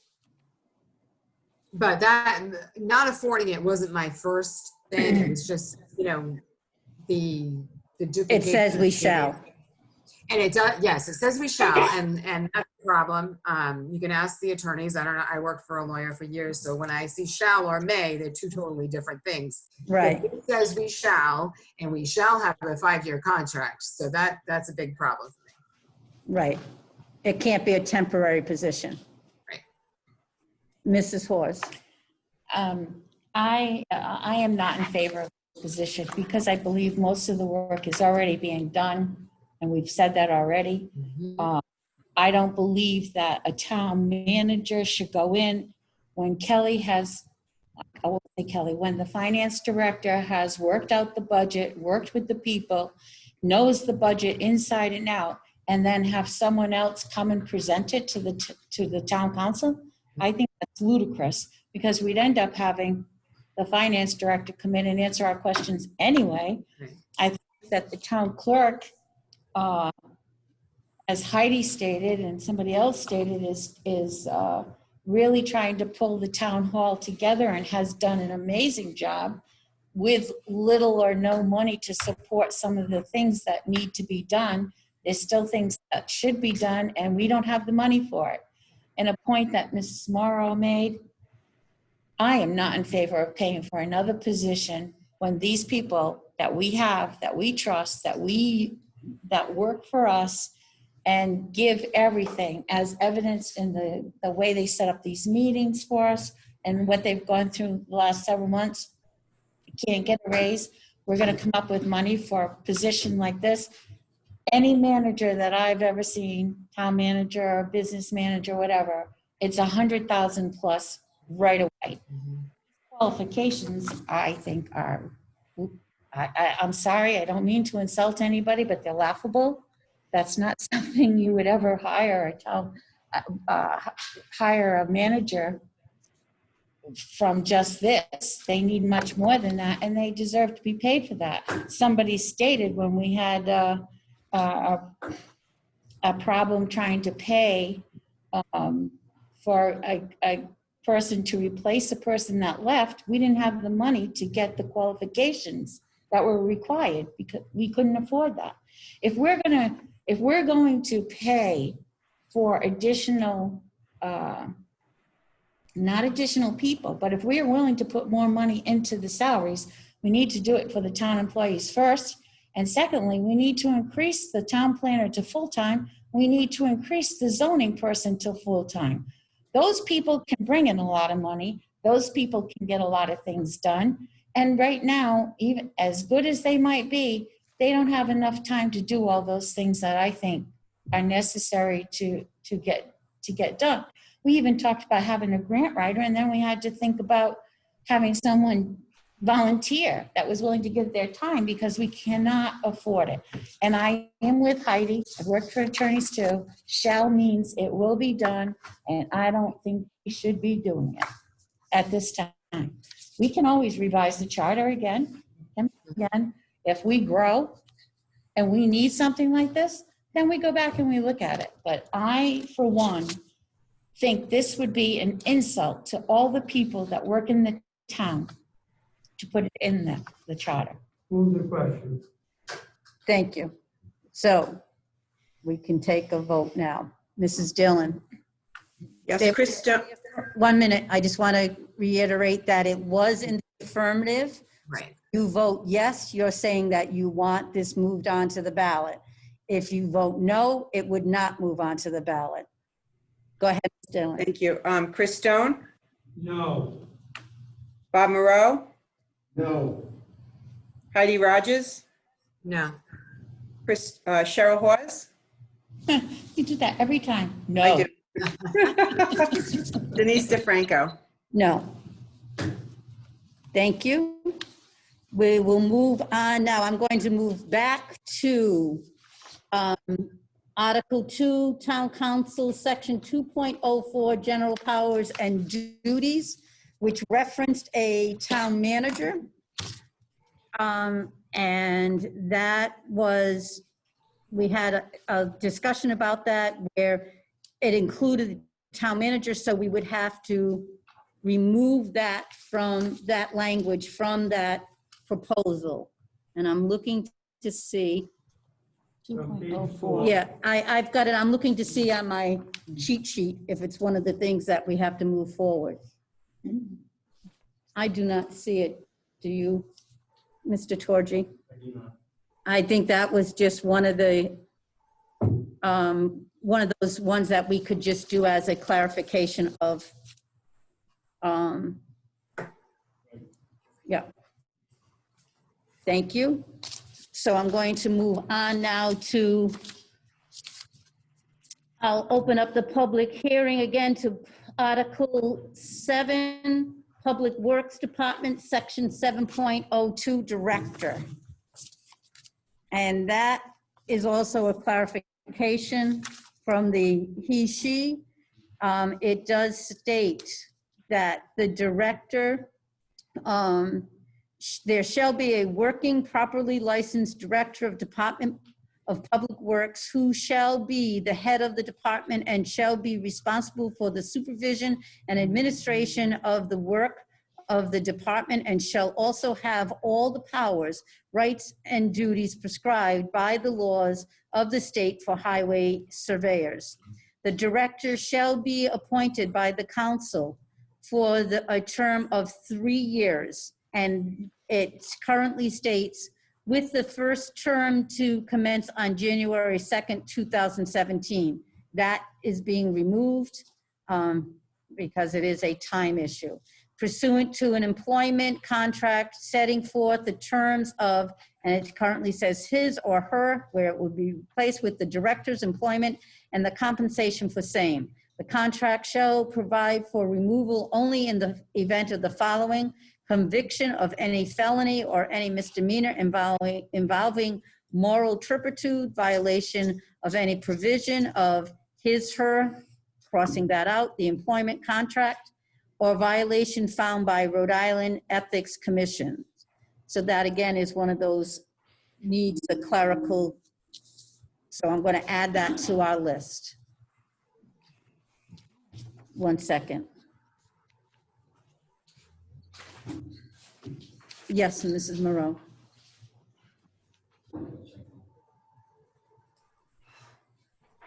Patty Monroe, Central Pike. Did you say, I'm going back to section 2.04, did you say Oh, wait a that was minute. just a clarification? What? Section Under 2. the general powers and duties? Can I go back to it once we finish this one? We took, You said this one was just a clarification. I thought it was. Can we go back to it in 1 minute once we, done? Yes, you said that you were done, that was the clarification. That's what I thought. So if I can just finish this one and then I'll go back to that one and we can clarify whether it is a clarification or not. So this Article 7, Section 7.02 regarding the Director of Public Works is a clerical, it was a he, she. So I'm adding that to the list. I will now go back to Section 2.04 where it states general powers and duties, and it reads, all powers of the town shall be vested in the council. It had added an in-town manager appointed by the council. We would not have that since we voted not to move that forward. So that, Okay, that's what I was. so that terminology would not be in there. That's why I originally said, Anything that says town manager shall provide. right, that's all gone because it's not being moved forward in the ballot. Thank you. Okay, that's why I felt that it was clerical. So we're not even, okay? Does that make sense to everybody? We are for 2.04 where it says general powers and duties, we are not including the wording where it says a town manager. Okay? Thank you. Moving on to, I've lost my sheet now. 1 second. Moving on to Article 8, Police Department, Section 8.02, Chief of Police. I'm sorry, what? Same clarification. Same clarification. So this section also is a he, she, and is also where the start date was January 1st, 2000, it said 2007, so it's removal of that. So I'm adding that to our list of 1 vote.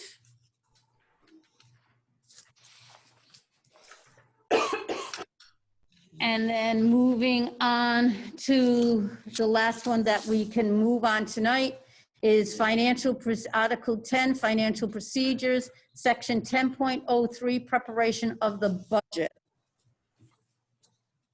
And that states, requiring the town manager. So I'm thinking that we're not going to move forward, but let me read it.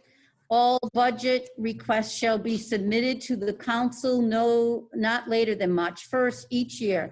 The town council crossed out to include to state town manager, which is a mute issue since we did not move that forward, shall obtain from the head of each department, office, and agency estimates of its revenues and expenditures and such supporting data as it, cross it out, may, cross out request, and then be requested in connection with the discharge of the town manager's duties, so that all that wording would be excluded. In preparing the proposed budget to the town council shall review the, it says estimated, but it would be recommended budget, and may revise them, cross out them to include it. So, Mr. Torgy, on this particular one, can I add it to the list to just, we're not going to have any of the wording, including the town manager, it's just that clerical he, she. Yeah, I think so, because you're gonna confuse the voters if you put that on the ballot. Right. And they don't vote on a town manager, they're not gonna know what to do with that. So I think that's just at this point, since you declined to put the town manager on the ballot, that's a moot point, and all the rest of it is just, I guess, just your scrivener errors or corrections you wanna make about gender, right? Right. Okay, so does that, everyone understand that now? Okay.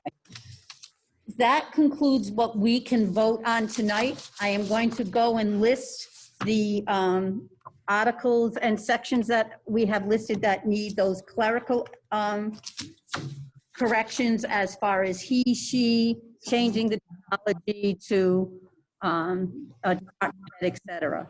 So the motion would include Article 2, 2.06, 2.16, Article 3, Section 3.03, Article 4, Section 4.04, Article 5, Section 5.01, Article 6, Section 6.01, Article 6, Section 6.02, Section 6.03, Section 6.10.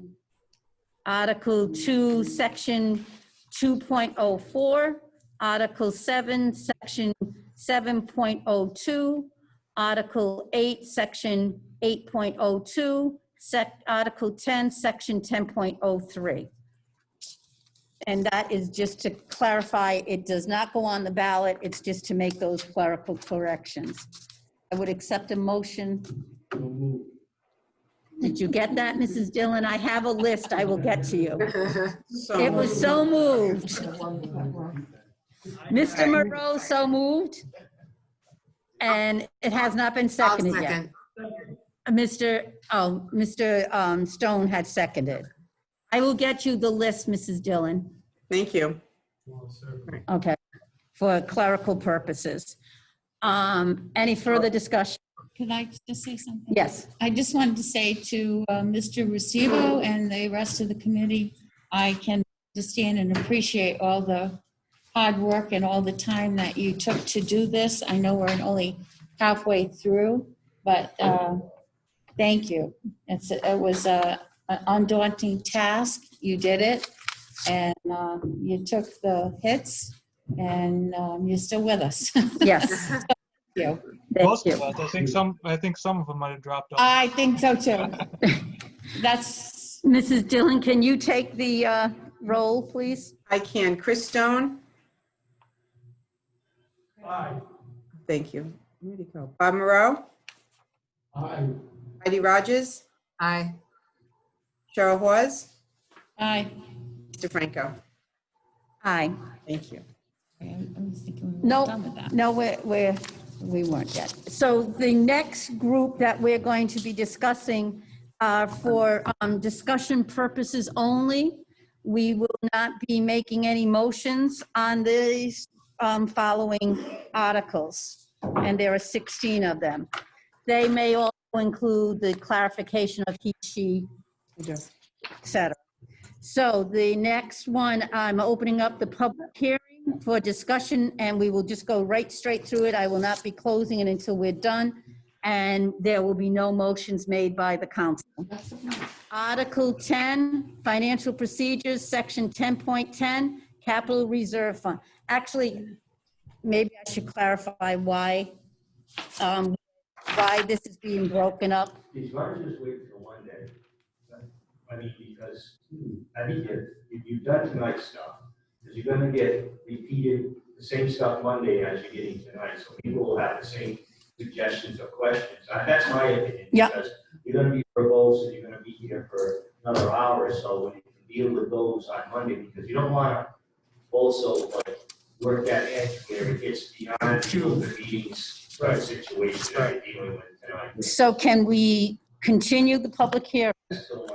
I'll make a motion to continue the public. One second, Mrs. Rogers. If we continue the public hearing as it was posted on the agenda, You're continuing the new public hearing. Secretary of State's agenda would be all right as posted, but it doesn't say it's a public hearing. We're continuing it. We're continuing. Monday on the items that weren't listed. Probably the time you know. Okay. I'm sorry, I couldn't hear him, Denise. He's saying that we could continue it to Monday night, and that the new posting on the Secretary of State's that states listed everything would still cover it. We would not have to have another public hearing. Am I correct? Yes, because Sue put on there that your next meeting is August 3rd, so the Secretary of State said, clarify that you do the number of the ones you did tonight, which you just did, but that you could not vote on the second part of the agenda. Sue put that on for Monday night, so why don't we just vote on that Monday night? All you're doing tonight is just, I mean, you're not really, you're kind of spinning your wheels, because you're going to discuss stuff. Yep. You can't vote anything. Okay, I just didn't know whether we, as we discussed earlier, whether we could do that or not. I think you can, because Okay. the most important thing Monday is the voting of it. I mean, I Okay. don't see an issue with it, because she has it posted 48 hours in advance, and she lists public hearing. No. No, we did. I changed it. We removed the public hearing portion from it because the public hearing was tonight. But would Okay, you and have I guess if that's the case, then I guess you just set it tonight, and all you guys do on Monday is to vote? We don't have to discuss it on Monday night because we can just vote on it. So then all you Okay. do then. I thought she had a public hearing. Okay. It was a public hearing. I did. I amended it. I had, All right, then. yeah, I had, Right. So you Okay. can discuss it tonight, and all you guys will do on Monday is come in and vote. Okay. Vote by Zoom, however you're gonna handle it. it's going to be Zoom. Yeah. All right. So you can't make a motion to continue the public No. hearing to August 3rd?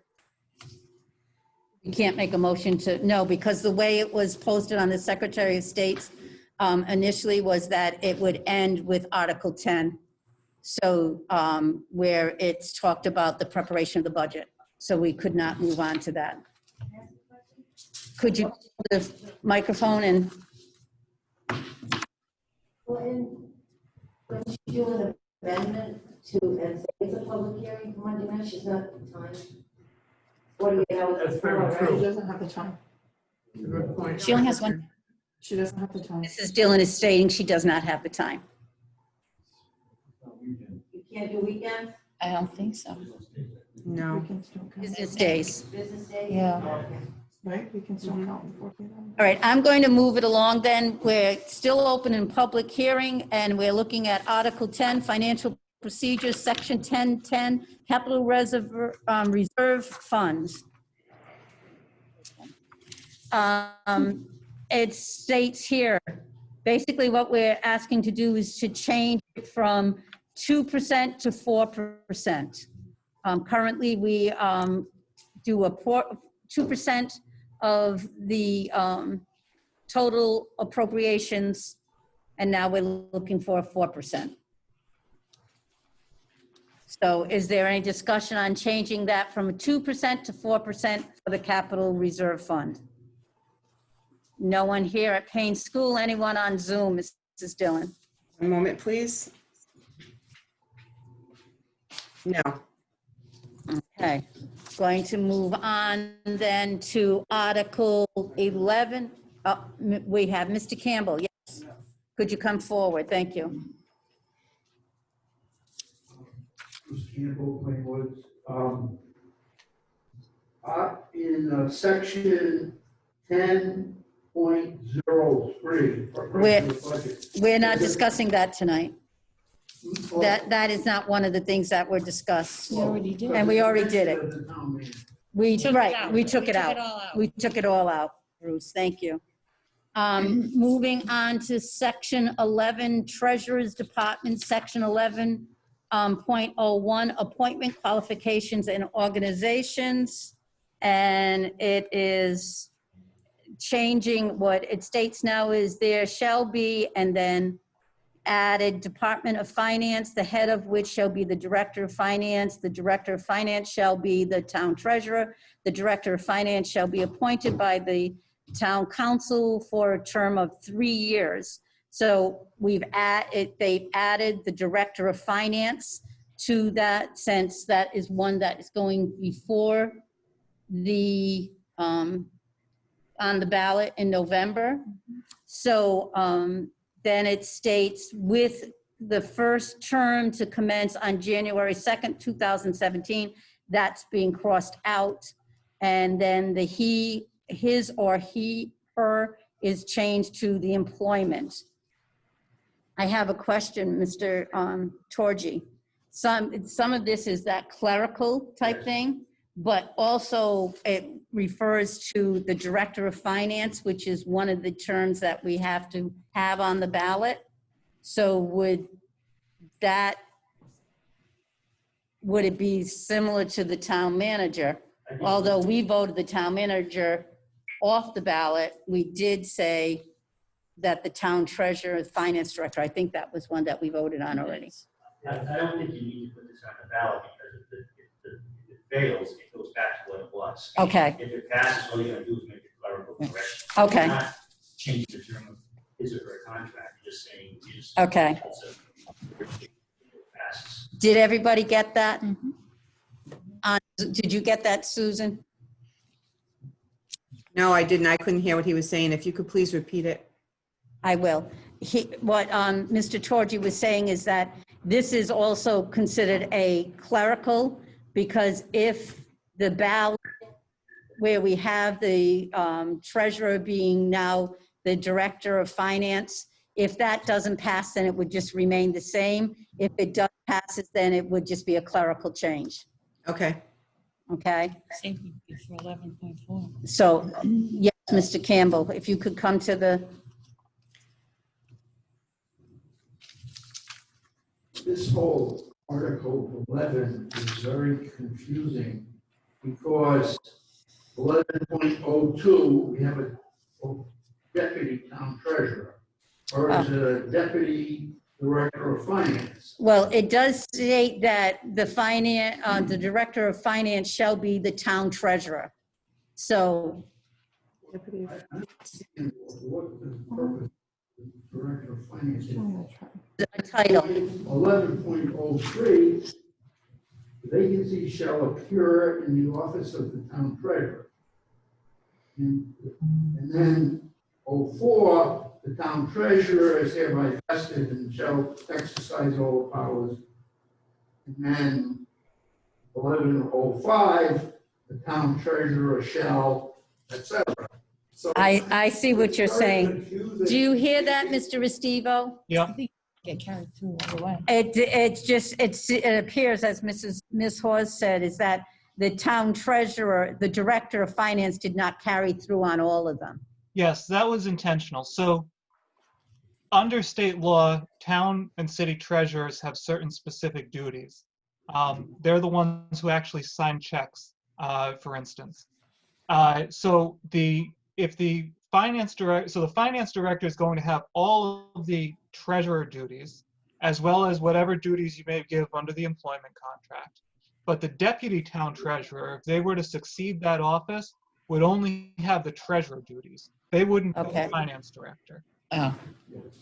Did you hear that, Mr. Campbell? Yeah, it's still very confusing. I mean, they switch back and forth. Yeah. Treasurer, finance director. Because the finance director can do the duties that the treasurer does, but the treasurer cannot do the duties that a finance director does. A deputy a treasurer. deputy treasurer. No, we currently have a treasurer, a town treasurer, that is often referred to as the director of finance. But it's not in our charter, so we just want to catch that up. And we have a deputy treasurer. And we do have a Right. deputy treasurer. So 11.04 is also a clerical.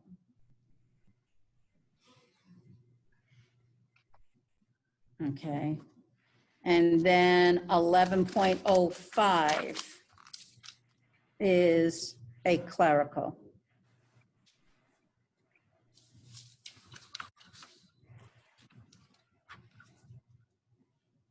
In that it's crossing out the town treasurer and inserting finance director. And that would all be contingent upon the approval at the ballot for the position to now be the finance director as opposed to the town treasurer.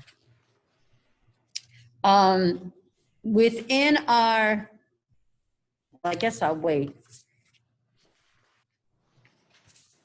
Kelly.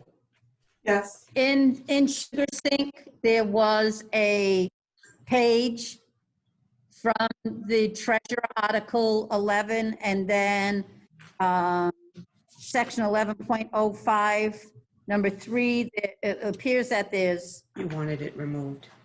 The reason was, okay, so it did come from you.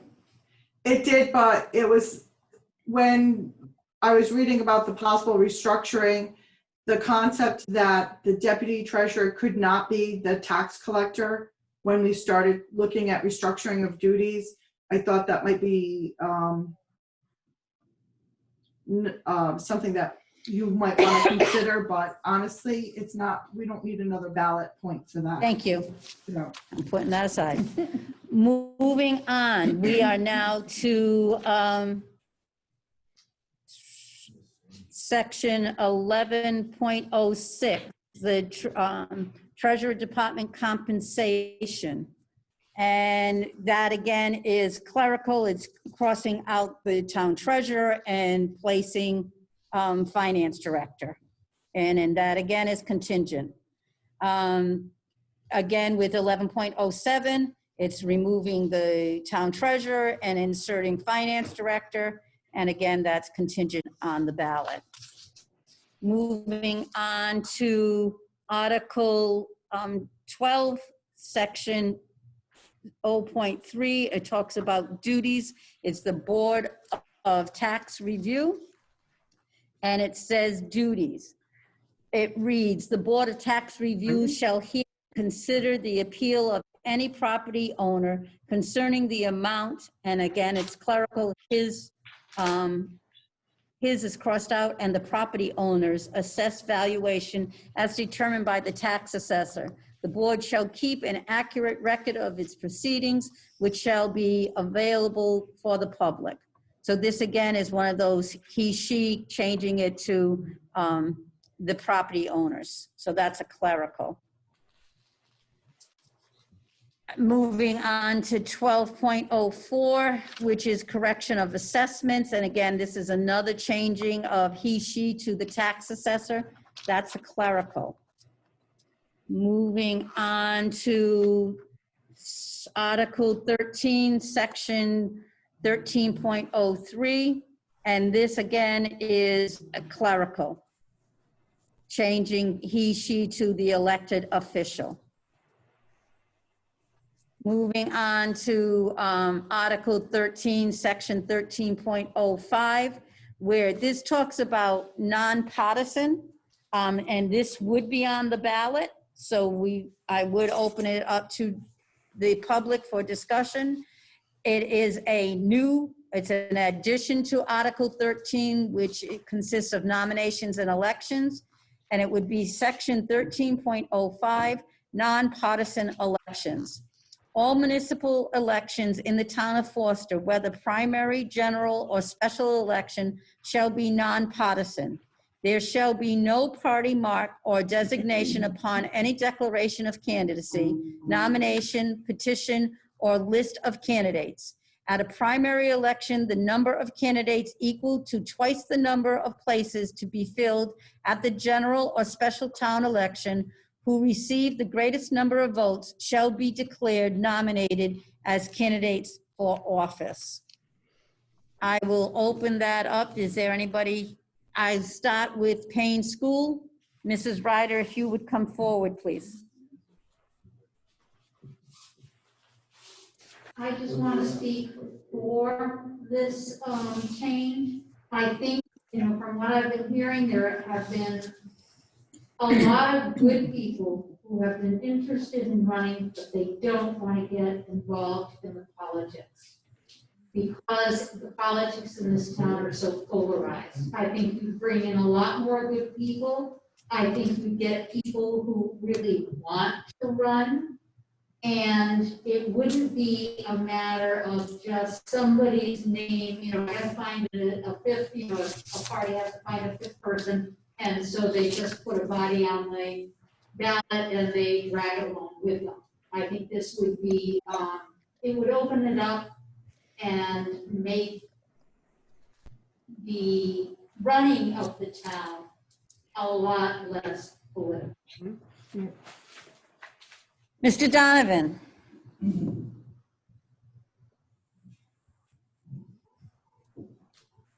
Kevin Donovan, Plainwood Road, and I absolutely oppose this one for the primary reason that you do not know the political identity of the person you're voting for. This room tonight and on the Skype Zoom meeting are politically active, and they know who's running and what their values are. We're the minority. The town as a whole, folks look to see what the party designation is. They make decisions based on that if they don't know the candidates. And I think hiding that from the voters is not a good thing. Thank you. Mr. Campbell.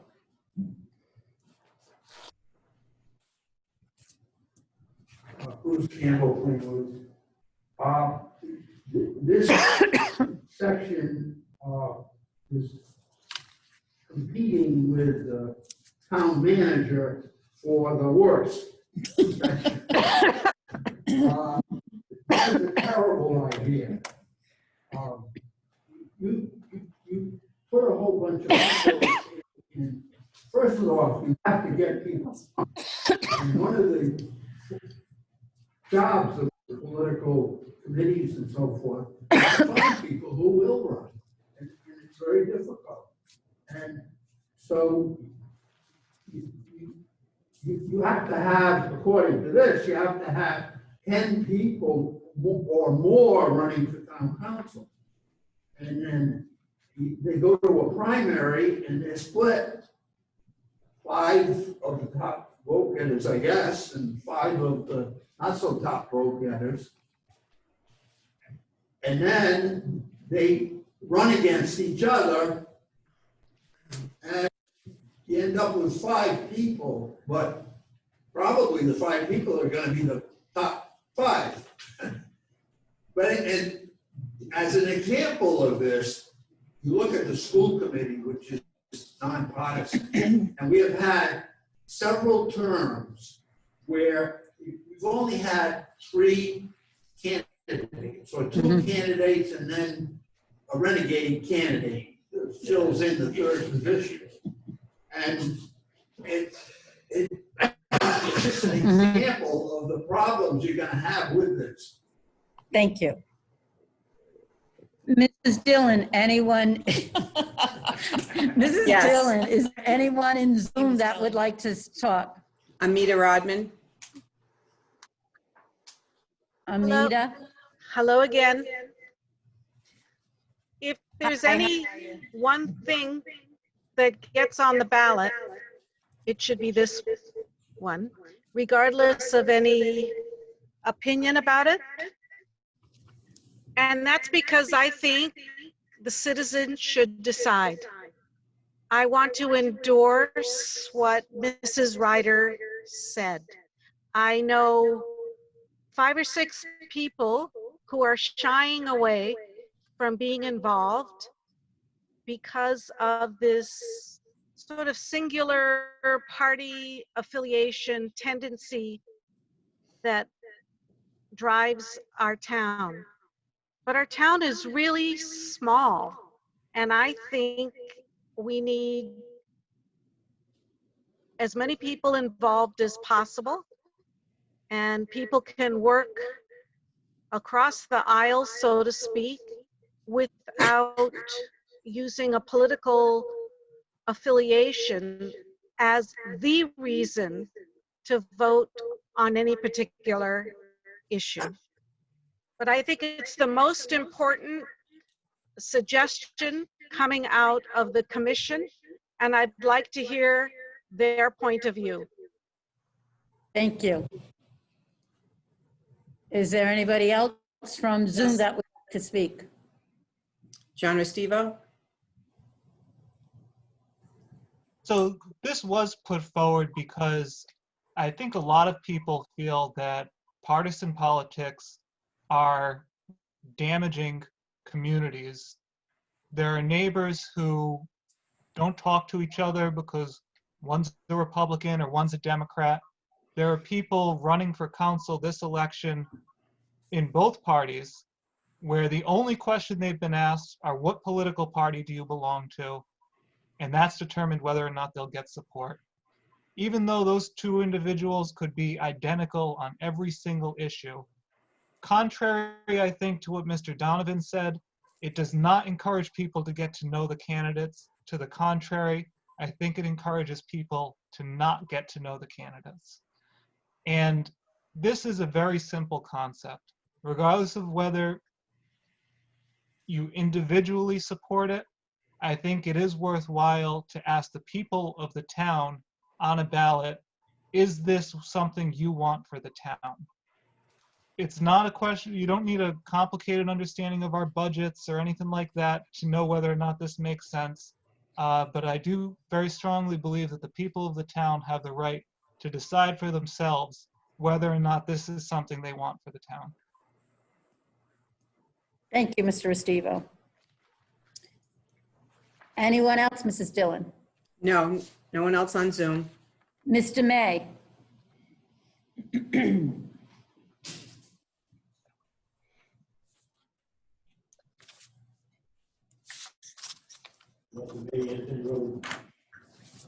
Not in favor of this. You need to speak a little louder, Mr. May. Yeah, into the. Due to the fact that you have nonpartisan elections, nonpartisan parties. You have candidates who are not answerable to anybody.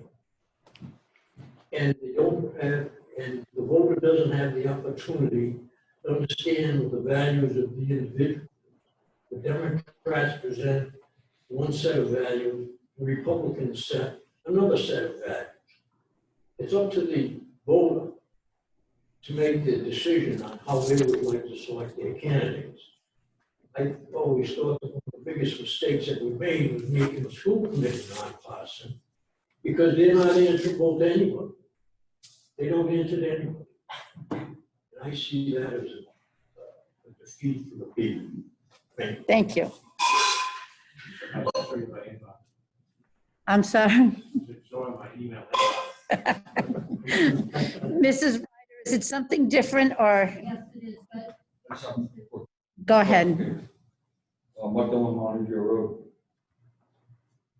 If this passes, would that mean that, well, obviously, I'm asking a question I think I know the answer to. Would this mean that the Democratic Town Committee and the Republican Town Committee would dissolve? It's nonpartisan, we don't need town. It says no marking. It says no marking on the ballot, but it doesn't mean. It doesn't mean that that each committee can't put up their own candidates.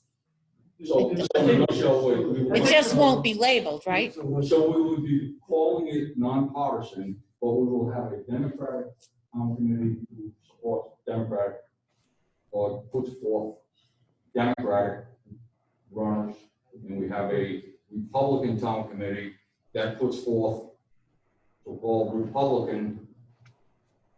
Well, let me phrase it this way. Can Can I she, do that? can she do that at this Say time? something? Can she say So at the something at end this of time? the day, aren't the people, the reason for this is so to create a neutral zone. It's like eliminating, like putting his and her in there. We need this other gender. Okay, so we go nonpartisan, but we don't eliminate the committees. I don't think the town can say get rid of It's it. not No, like they there's can't. 40,000 people in this town. Everybody knows Who's what? if I ran, they're gonna know I'm a Republican. If Cheryl runs, they know she's a Democrat. But let me say this to you. So what's the? Cheryl, you can't. It's like you can't erase it and have a do-over, and then nobody knows nothing, and you know, we already know. I'm just curious if the committees would go, because if the committees didn't get eliminated, then whoever leads to that committee, they may be nonpartisan in title, but they're endorsed by the Republican Town Committee, or they're endorsed by the Democratic Town Committee. So basically, in a nutshell, they're either Democrat or Republican. Am I wrong? We're not talking tonight. Okay, I forgot. This is a public hearing only.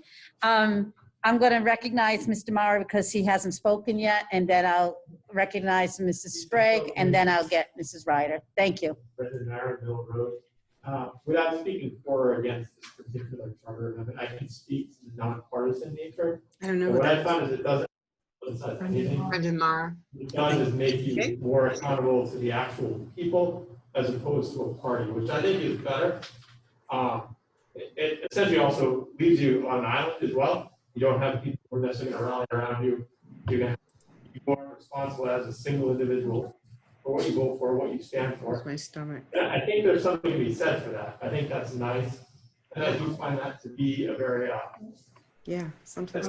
I think there's value there. The other part I would say is that it is folks who are averse to join the political arena here in Foster, primarily that really rich partisan politics. And I think we do lose out on some folks because of that. I don't know that this particular charter amendment would open up a floodgate of folks, because frankly, Mike was saying it before, folks know who you're affiliated with and what you're doing. But I do think it might allow you to have some folks maybe just release some of the pressure of that partisan nature too. So there's something to be said there. Thank you. I'm going to recognize Mrs. Sprague first, and then Mrs. Ryder, then I'll go to Mr. Donovan. Thank you. Can you speak loudly? Thank you. A couple things. First, to speak to what Mike said, I think that part of the reason is, yes, in fact, everyone knows what party Mike is or what party you are, but part of it is to, just for that reason, to maybe bring in other people that people don't know what their party is, and maybe they don't want them to, maybe they don't have a party. And to recognize what Walt says, the same thing. Maybe there's qualities from each party. Like, just to say that you know what someone's beliefs are by recognizing them in a particular party doesn't mean that that's the only belief. Someone has qualities of both parties, and it opens it up to something like that. Thank you. Thank you. I forgot what, Mrs. Ryder. Can you just, they can't hear you on Zoom, so if you could just. Okay. What Mrs. Sprague was saying is that she's in favor of this because she thinks that it'll bring more people out that aren't affiliated with either party, or might have tendencies towards one but would not. Is that correct, Mrs. Dillon and Mrs. Sprague? You could have qualities from both and not be. Okay, Mrs. In this town, we have about, I don't know, 900 and some odd registered Republicans. We have 1,001 registered Democrats. And then we have almost 2,000 unaffiliated. Those people are not always represented. And I think it's time that we don't pigeonhole people. I have never subscribed to the idea that I'm, part of this party, and I believe and I agree with and I will do everything they say. I think we need people who think for themselves and are not obligated or held accountable by a party. They should be held accountable by the voters. And if you want to know what someone stands for, then it's that person's obligation to get out what they stand for themselves as an individual, not what the party stands for, what they stand for. Thank you. Mr. Donovan and then Mr. Campbell.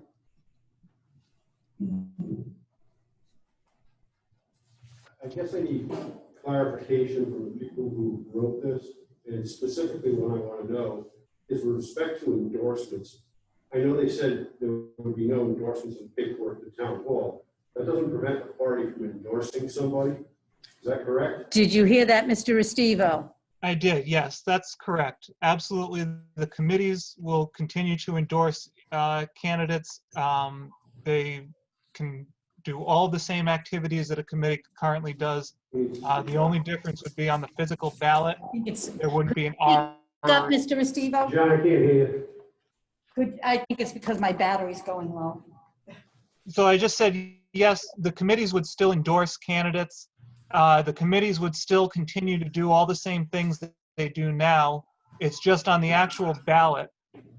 On the day of the election, there wouldn't be an R or a D or a green if someone ever ran from the Green Party in town. There wouldn't be a party designation next to their name. But the committees would still play the same role that they play now. Okay, and just to reiterate, I still absolutely oppose this. Thank you. Mr. Campbell.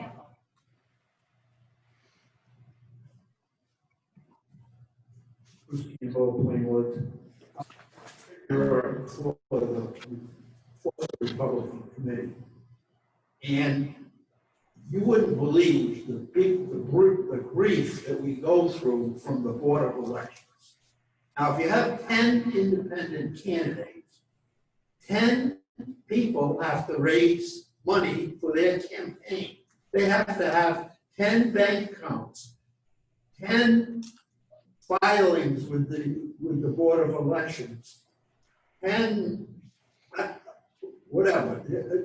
It's just very, very complicated. And anybody out there all on their own, they're going to have to finance their own campaign. I mean, if they want some signs, they got to buy their own signs. If they want to send out a mailer, they're going to have to pay for their own mailer. I think Mr. Restivo said that in clarification to Mr. Donovan's that the individual parties could support a candidate. They just would not have, when it's on the ballot, they would not have an R or a D or a G next to their name. That's right. This wouldn't change campaign finance. It would not change campaign financing. It would just change the ballot. Thank you. Anyone else, Mrs. Dillon? No, all set on this. I'm going to move. If I could just, I don't, maybe John can correct me, I don't know if that's accurate, I mean, because you have 4 or 5 Democrats running, and you have a Democrat committee with 1 bank account. I don't know if 5 unaffiliated candidates take advantage of it. Because on one hand, they're Democrats, and the second hand, they're going on the ballot as an affiliate. I don't know the answer to that, but I don't want people to be misled thinking that that's the case, because it may not be. That's a Board of Elections issue. I can speak a little bit, but Please. I mean, Could you come forward? Oh, he's trying to do work and. No, so basically, as a nonpartisan, you're responsible for doing all your compliance work. Like Could you speak into the microphone? SCF ones, all of those, like you have to do those. And it really is a pain. So the idea is that you're not spending anything if you get away with that. Parties spending on your behalf, theoretically, well, you're not involved with that decision. the school committee, we don't really do that. But as long as you have that line of work, if it's not very clear, I think it would be complicated. But you can have a zeroed out bank account. So there's a similar version of basic finance forms. If you have no I don't think you can money, talk. it greatly One streamlines. So I get that, if you're not spending any money, then there are forms that makes it a lot easier, but if you're gonna spend money, that's where the issue is gonna come in. I just wanna make sure people are you know, clear on that. That's called a CF fine. Okay. I have, John would like to speak. John. Yeah, just that individual candidates could still, the committees could still raise funds, keep the bank account, campaign on behalf of individual candidates, and the individual candidates would report it as a like-kind contribution like they currently do. Thank you. I don't know if anybody else's computer saying they got to restart and reboot, or is it just me? Okay. Okay. I'm just nervous that my laptop is going to do something strange. All right, I'm going to move on to Article 14, Section 14.01. And this is again a clerical. It's changing his and her to that, or his and her to officers or employees. So I'm going to move on to 14.02, which is, I'm looking to see where the change is there on 14.02. At the bottom, they're going to be in conformance with their chapter 55. Oh, okay. Oh, there's quite a bit. Oh, that's the bidding. I'm sorry. I kind of overlooked that one. 14.02 is bidding purchases. It's crossing out bidding and just remaining with purchases. Then it removes all purchases by the town involving any expenditure greater than $10,000 in the aggregate for construction, or $5,000 for all purchases shall be made only after such purchases have been advertised, or for bids or quotations have been solicited by one or more methods requiring advertising in a newspaper of general circulation in the town as deemed appropriate by the town council or school committee. Contracts for professional engineering and architectural services are exempt, as is the general laws of the state of Rhode Island. All that is removed. And I'm looking to see. Oh, it is. This would have to be on the ballot. The town council or school committee shall not be bound to accept the lowest bid or quotation received, but shall in each instance have reserved to itself the right to reject any or all bids.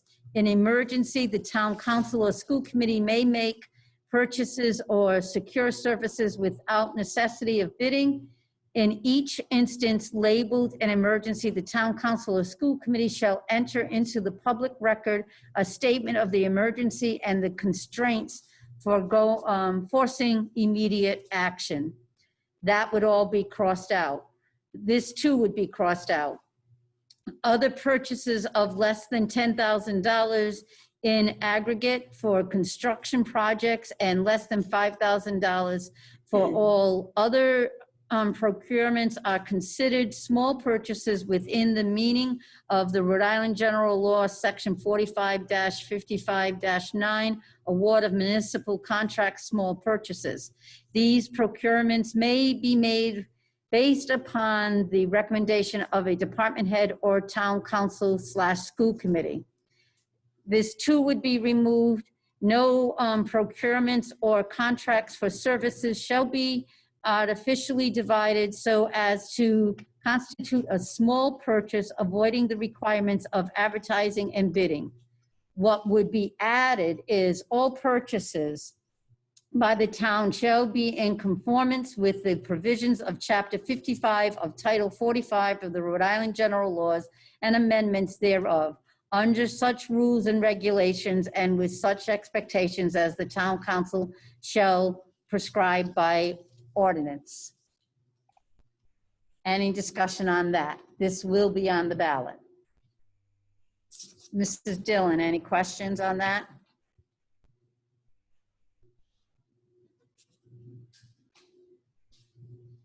Is there anyone, Mrs. Dillon, that wants to speak on Zoom to that? No, there's no one here. Nope. Thank you. Now moving on to 1403, removal from office. There is a section that's been added. It is section 14.03E. It says, oh, thank you. My eyes are now blurring. There, it's just been pointed out to me that 14.03, removal from office, section C is a clerical. It's changing his or her to the. So that part is clerical. I don't know. But 14.03 has additions. It would be E. And this would be all new terminology. An elected officer of the town having been in office for at least 6 months may be removed from office by a recall petition prepared and approved by the voters of the town in the manner hereinafter provided for recall procedures. 1, upon application of 5 qualified voters, the chairperson of the Board of Canvassers shall issue the recall petition blanks, which shall be dated and which shall demand the removal of said elected officers. The petition is to be filed with the town clerk or deputy town clerk if the town clerk is the subject of the recall petition within 60 days after issuance in order to be certified in accordance with the certification process. 2, the signatures to a recall petition need not all be appended to one paper, but each signer shall add such signatory signature as it appears on the Board of Canvassers records, the signatory place of residence, giving the street and number or other sufficient designation if there be no street and number. Each paper of a petition shall have attached to it, when filed, an affidavit executed by the person circulating it, stating the number of signatures thereon and affirming that the circulatory personally circulated the paper, that all the signatures were affixed in the presence of the circulator, and that the circulator believes them to be genuine signatures of the persons whose names they purport to be. Recall petitions must be signed by qualified voters equal in number to at least 20% of the average of the total number of persons that actually voted at the last 2 general elections in the town. 3, the petition is to be submitted by the town clerk or deputy town clerk if the town clerk is the subject of the recall petition to the Board of Canvassers for certification forthwith. If the petition shall be found and certified by the Board of Canvassers to be sufficient within 10 days, the board shall submit the same with its certificate to the town council without delay, and the town council shall order an election to be held on a Tuesday fixed by them, not more than 60 days after the date of the Board of Canvassers certificate that a sufficient petition is filed. Provided, however, that any other town election is to occur within 90 days after the date of the certificate, the town council shall postpone the holding of the recall election to the date of such other election. Then it continues with number 4. If a majority of the votes cast on the question of removal is affirmative, and the number of ballots cast on the question equals or exceeds 30% of the number of ballots cast in the election where said elected officer was most recently elected, then said elected official shall thereupon be deemed removed from office upon certification of the election results. Any vacancy resulting from a successful recall petition shall be filled in accordance with the provisions set forth elsewhere in this charter concerning the filling of vacancies for each applicable office.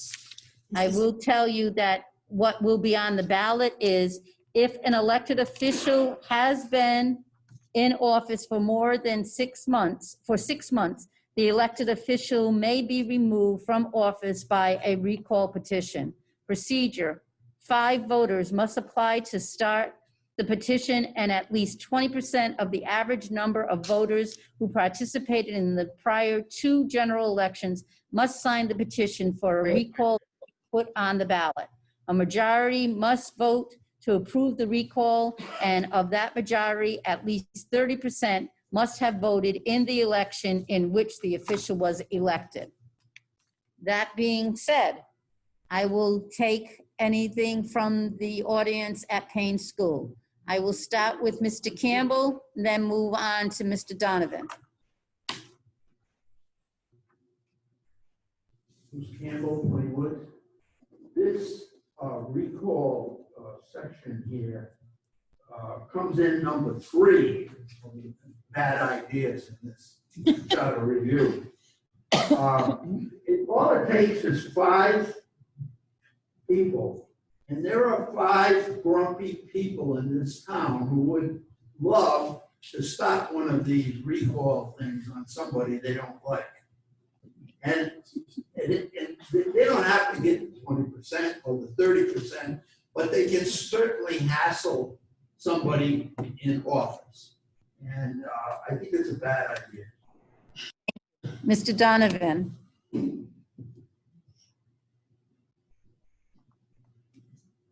Kevin Donovan, Playwood Road, and a lot of what I'm going to say, regarding what Bruce just said, but there are elements in this town who like to basically stir the pot, just for the sake of stirring the pot. And the way this is presently written, the bar has been set way too low, because you get 5 malcontents, and they're just going to put us in turmoil and constant churn between petitions and unneeded elections in hopes of circumventing the will of the voters. So I absolutely vote and do not on the ballot. Thank you. Mrs. Ryder. John needs to talk next. I agree with the concept. I'm not so sure about the numbers. And I only agree with the concept because currently in our charter, the only people who can remove someone from the council is the council. So that if you have 5 people or 3 people of a certain party, 4 people of a certain party, there's no way you are ever going to get someone out. They're never going to vote one of their own out. It just doesn't happen. Most other towns have some sort of recall provisions. I don't know the numbers.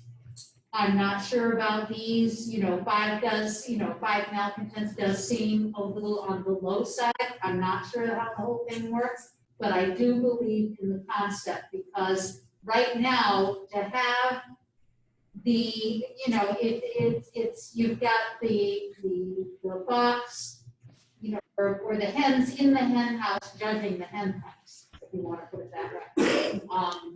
There's no other, they judge their own, and that just does not seem like a good idea. Thank you. Mr. Estivo, would you like to say something? Please. So this was included partly because we were also recommending to extend the lengths of the terms for the council and the town clerk for 4 years, which it seemed like there should also be some sort of a mechanism if we were going to create 4-year terms for a recall, which is a very common provision in most other communities' charters. Let me just put that out there. Mr. Restivo is stating that this was in conjunction with the 4-year term. if we're going to extend the term of council, there should be also some recourse if it's not going well. Go ahead, Mr. Estivo. So, and it does take a lot more than 5 people for anything to happen with this. 5 people are what's needed just to start collecting signatures for a possible petition. After that, they would need to collect 20% of the number of people who voted in the last 2 elections on average, which tends to be close to around, 1,000 to 1,500 each election.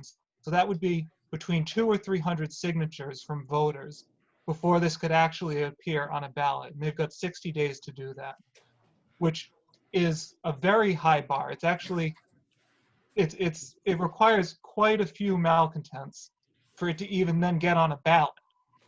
Then you need enough people to actually vote on the issue who had also participated in electing that person in the first place.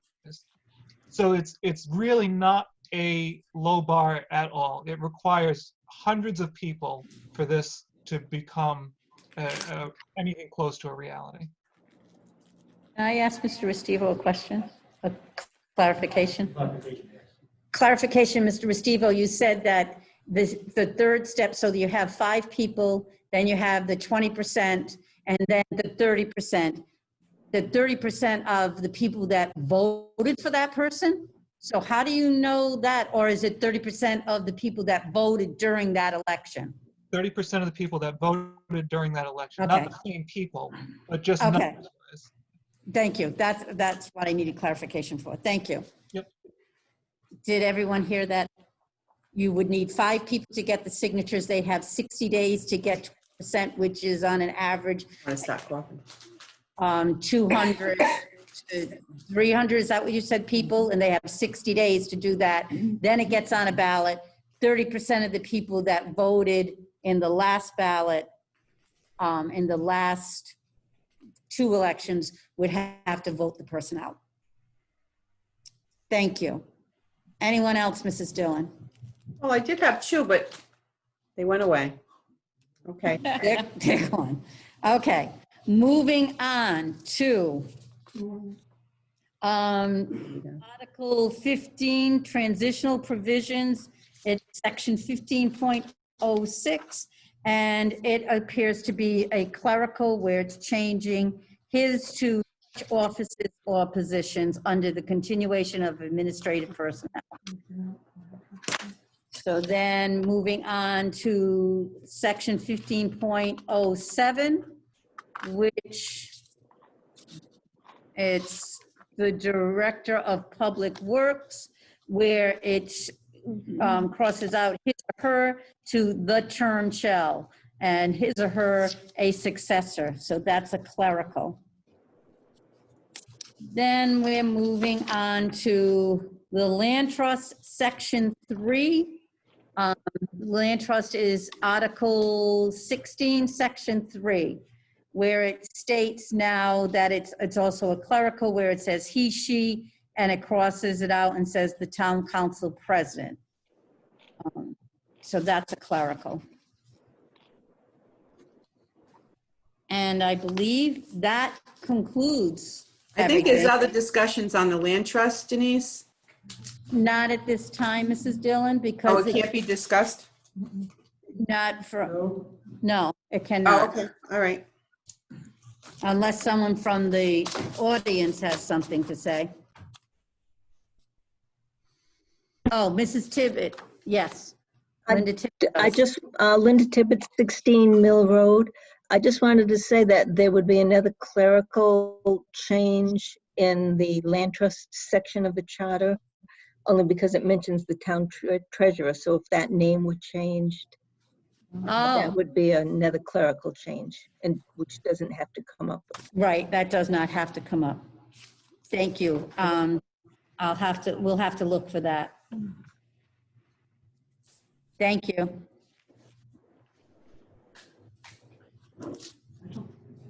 I'm going to close the public hearing at this time. Thank you, everyone, for coming out.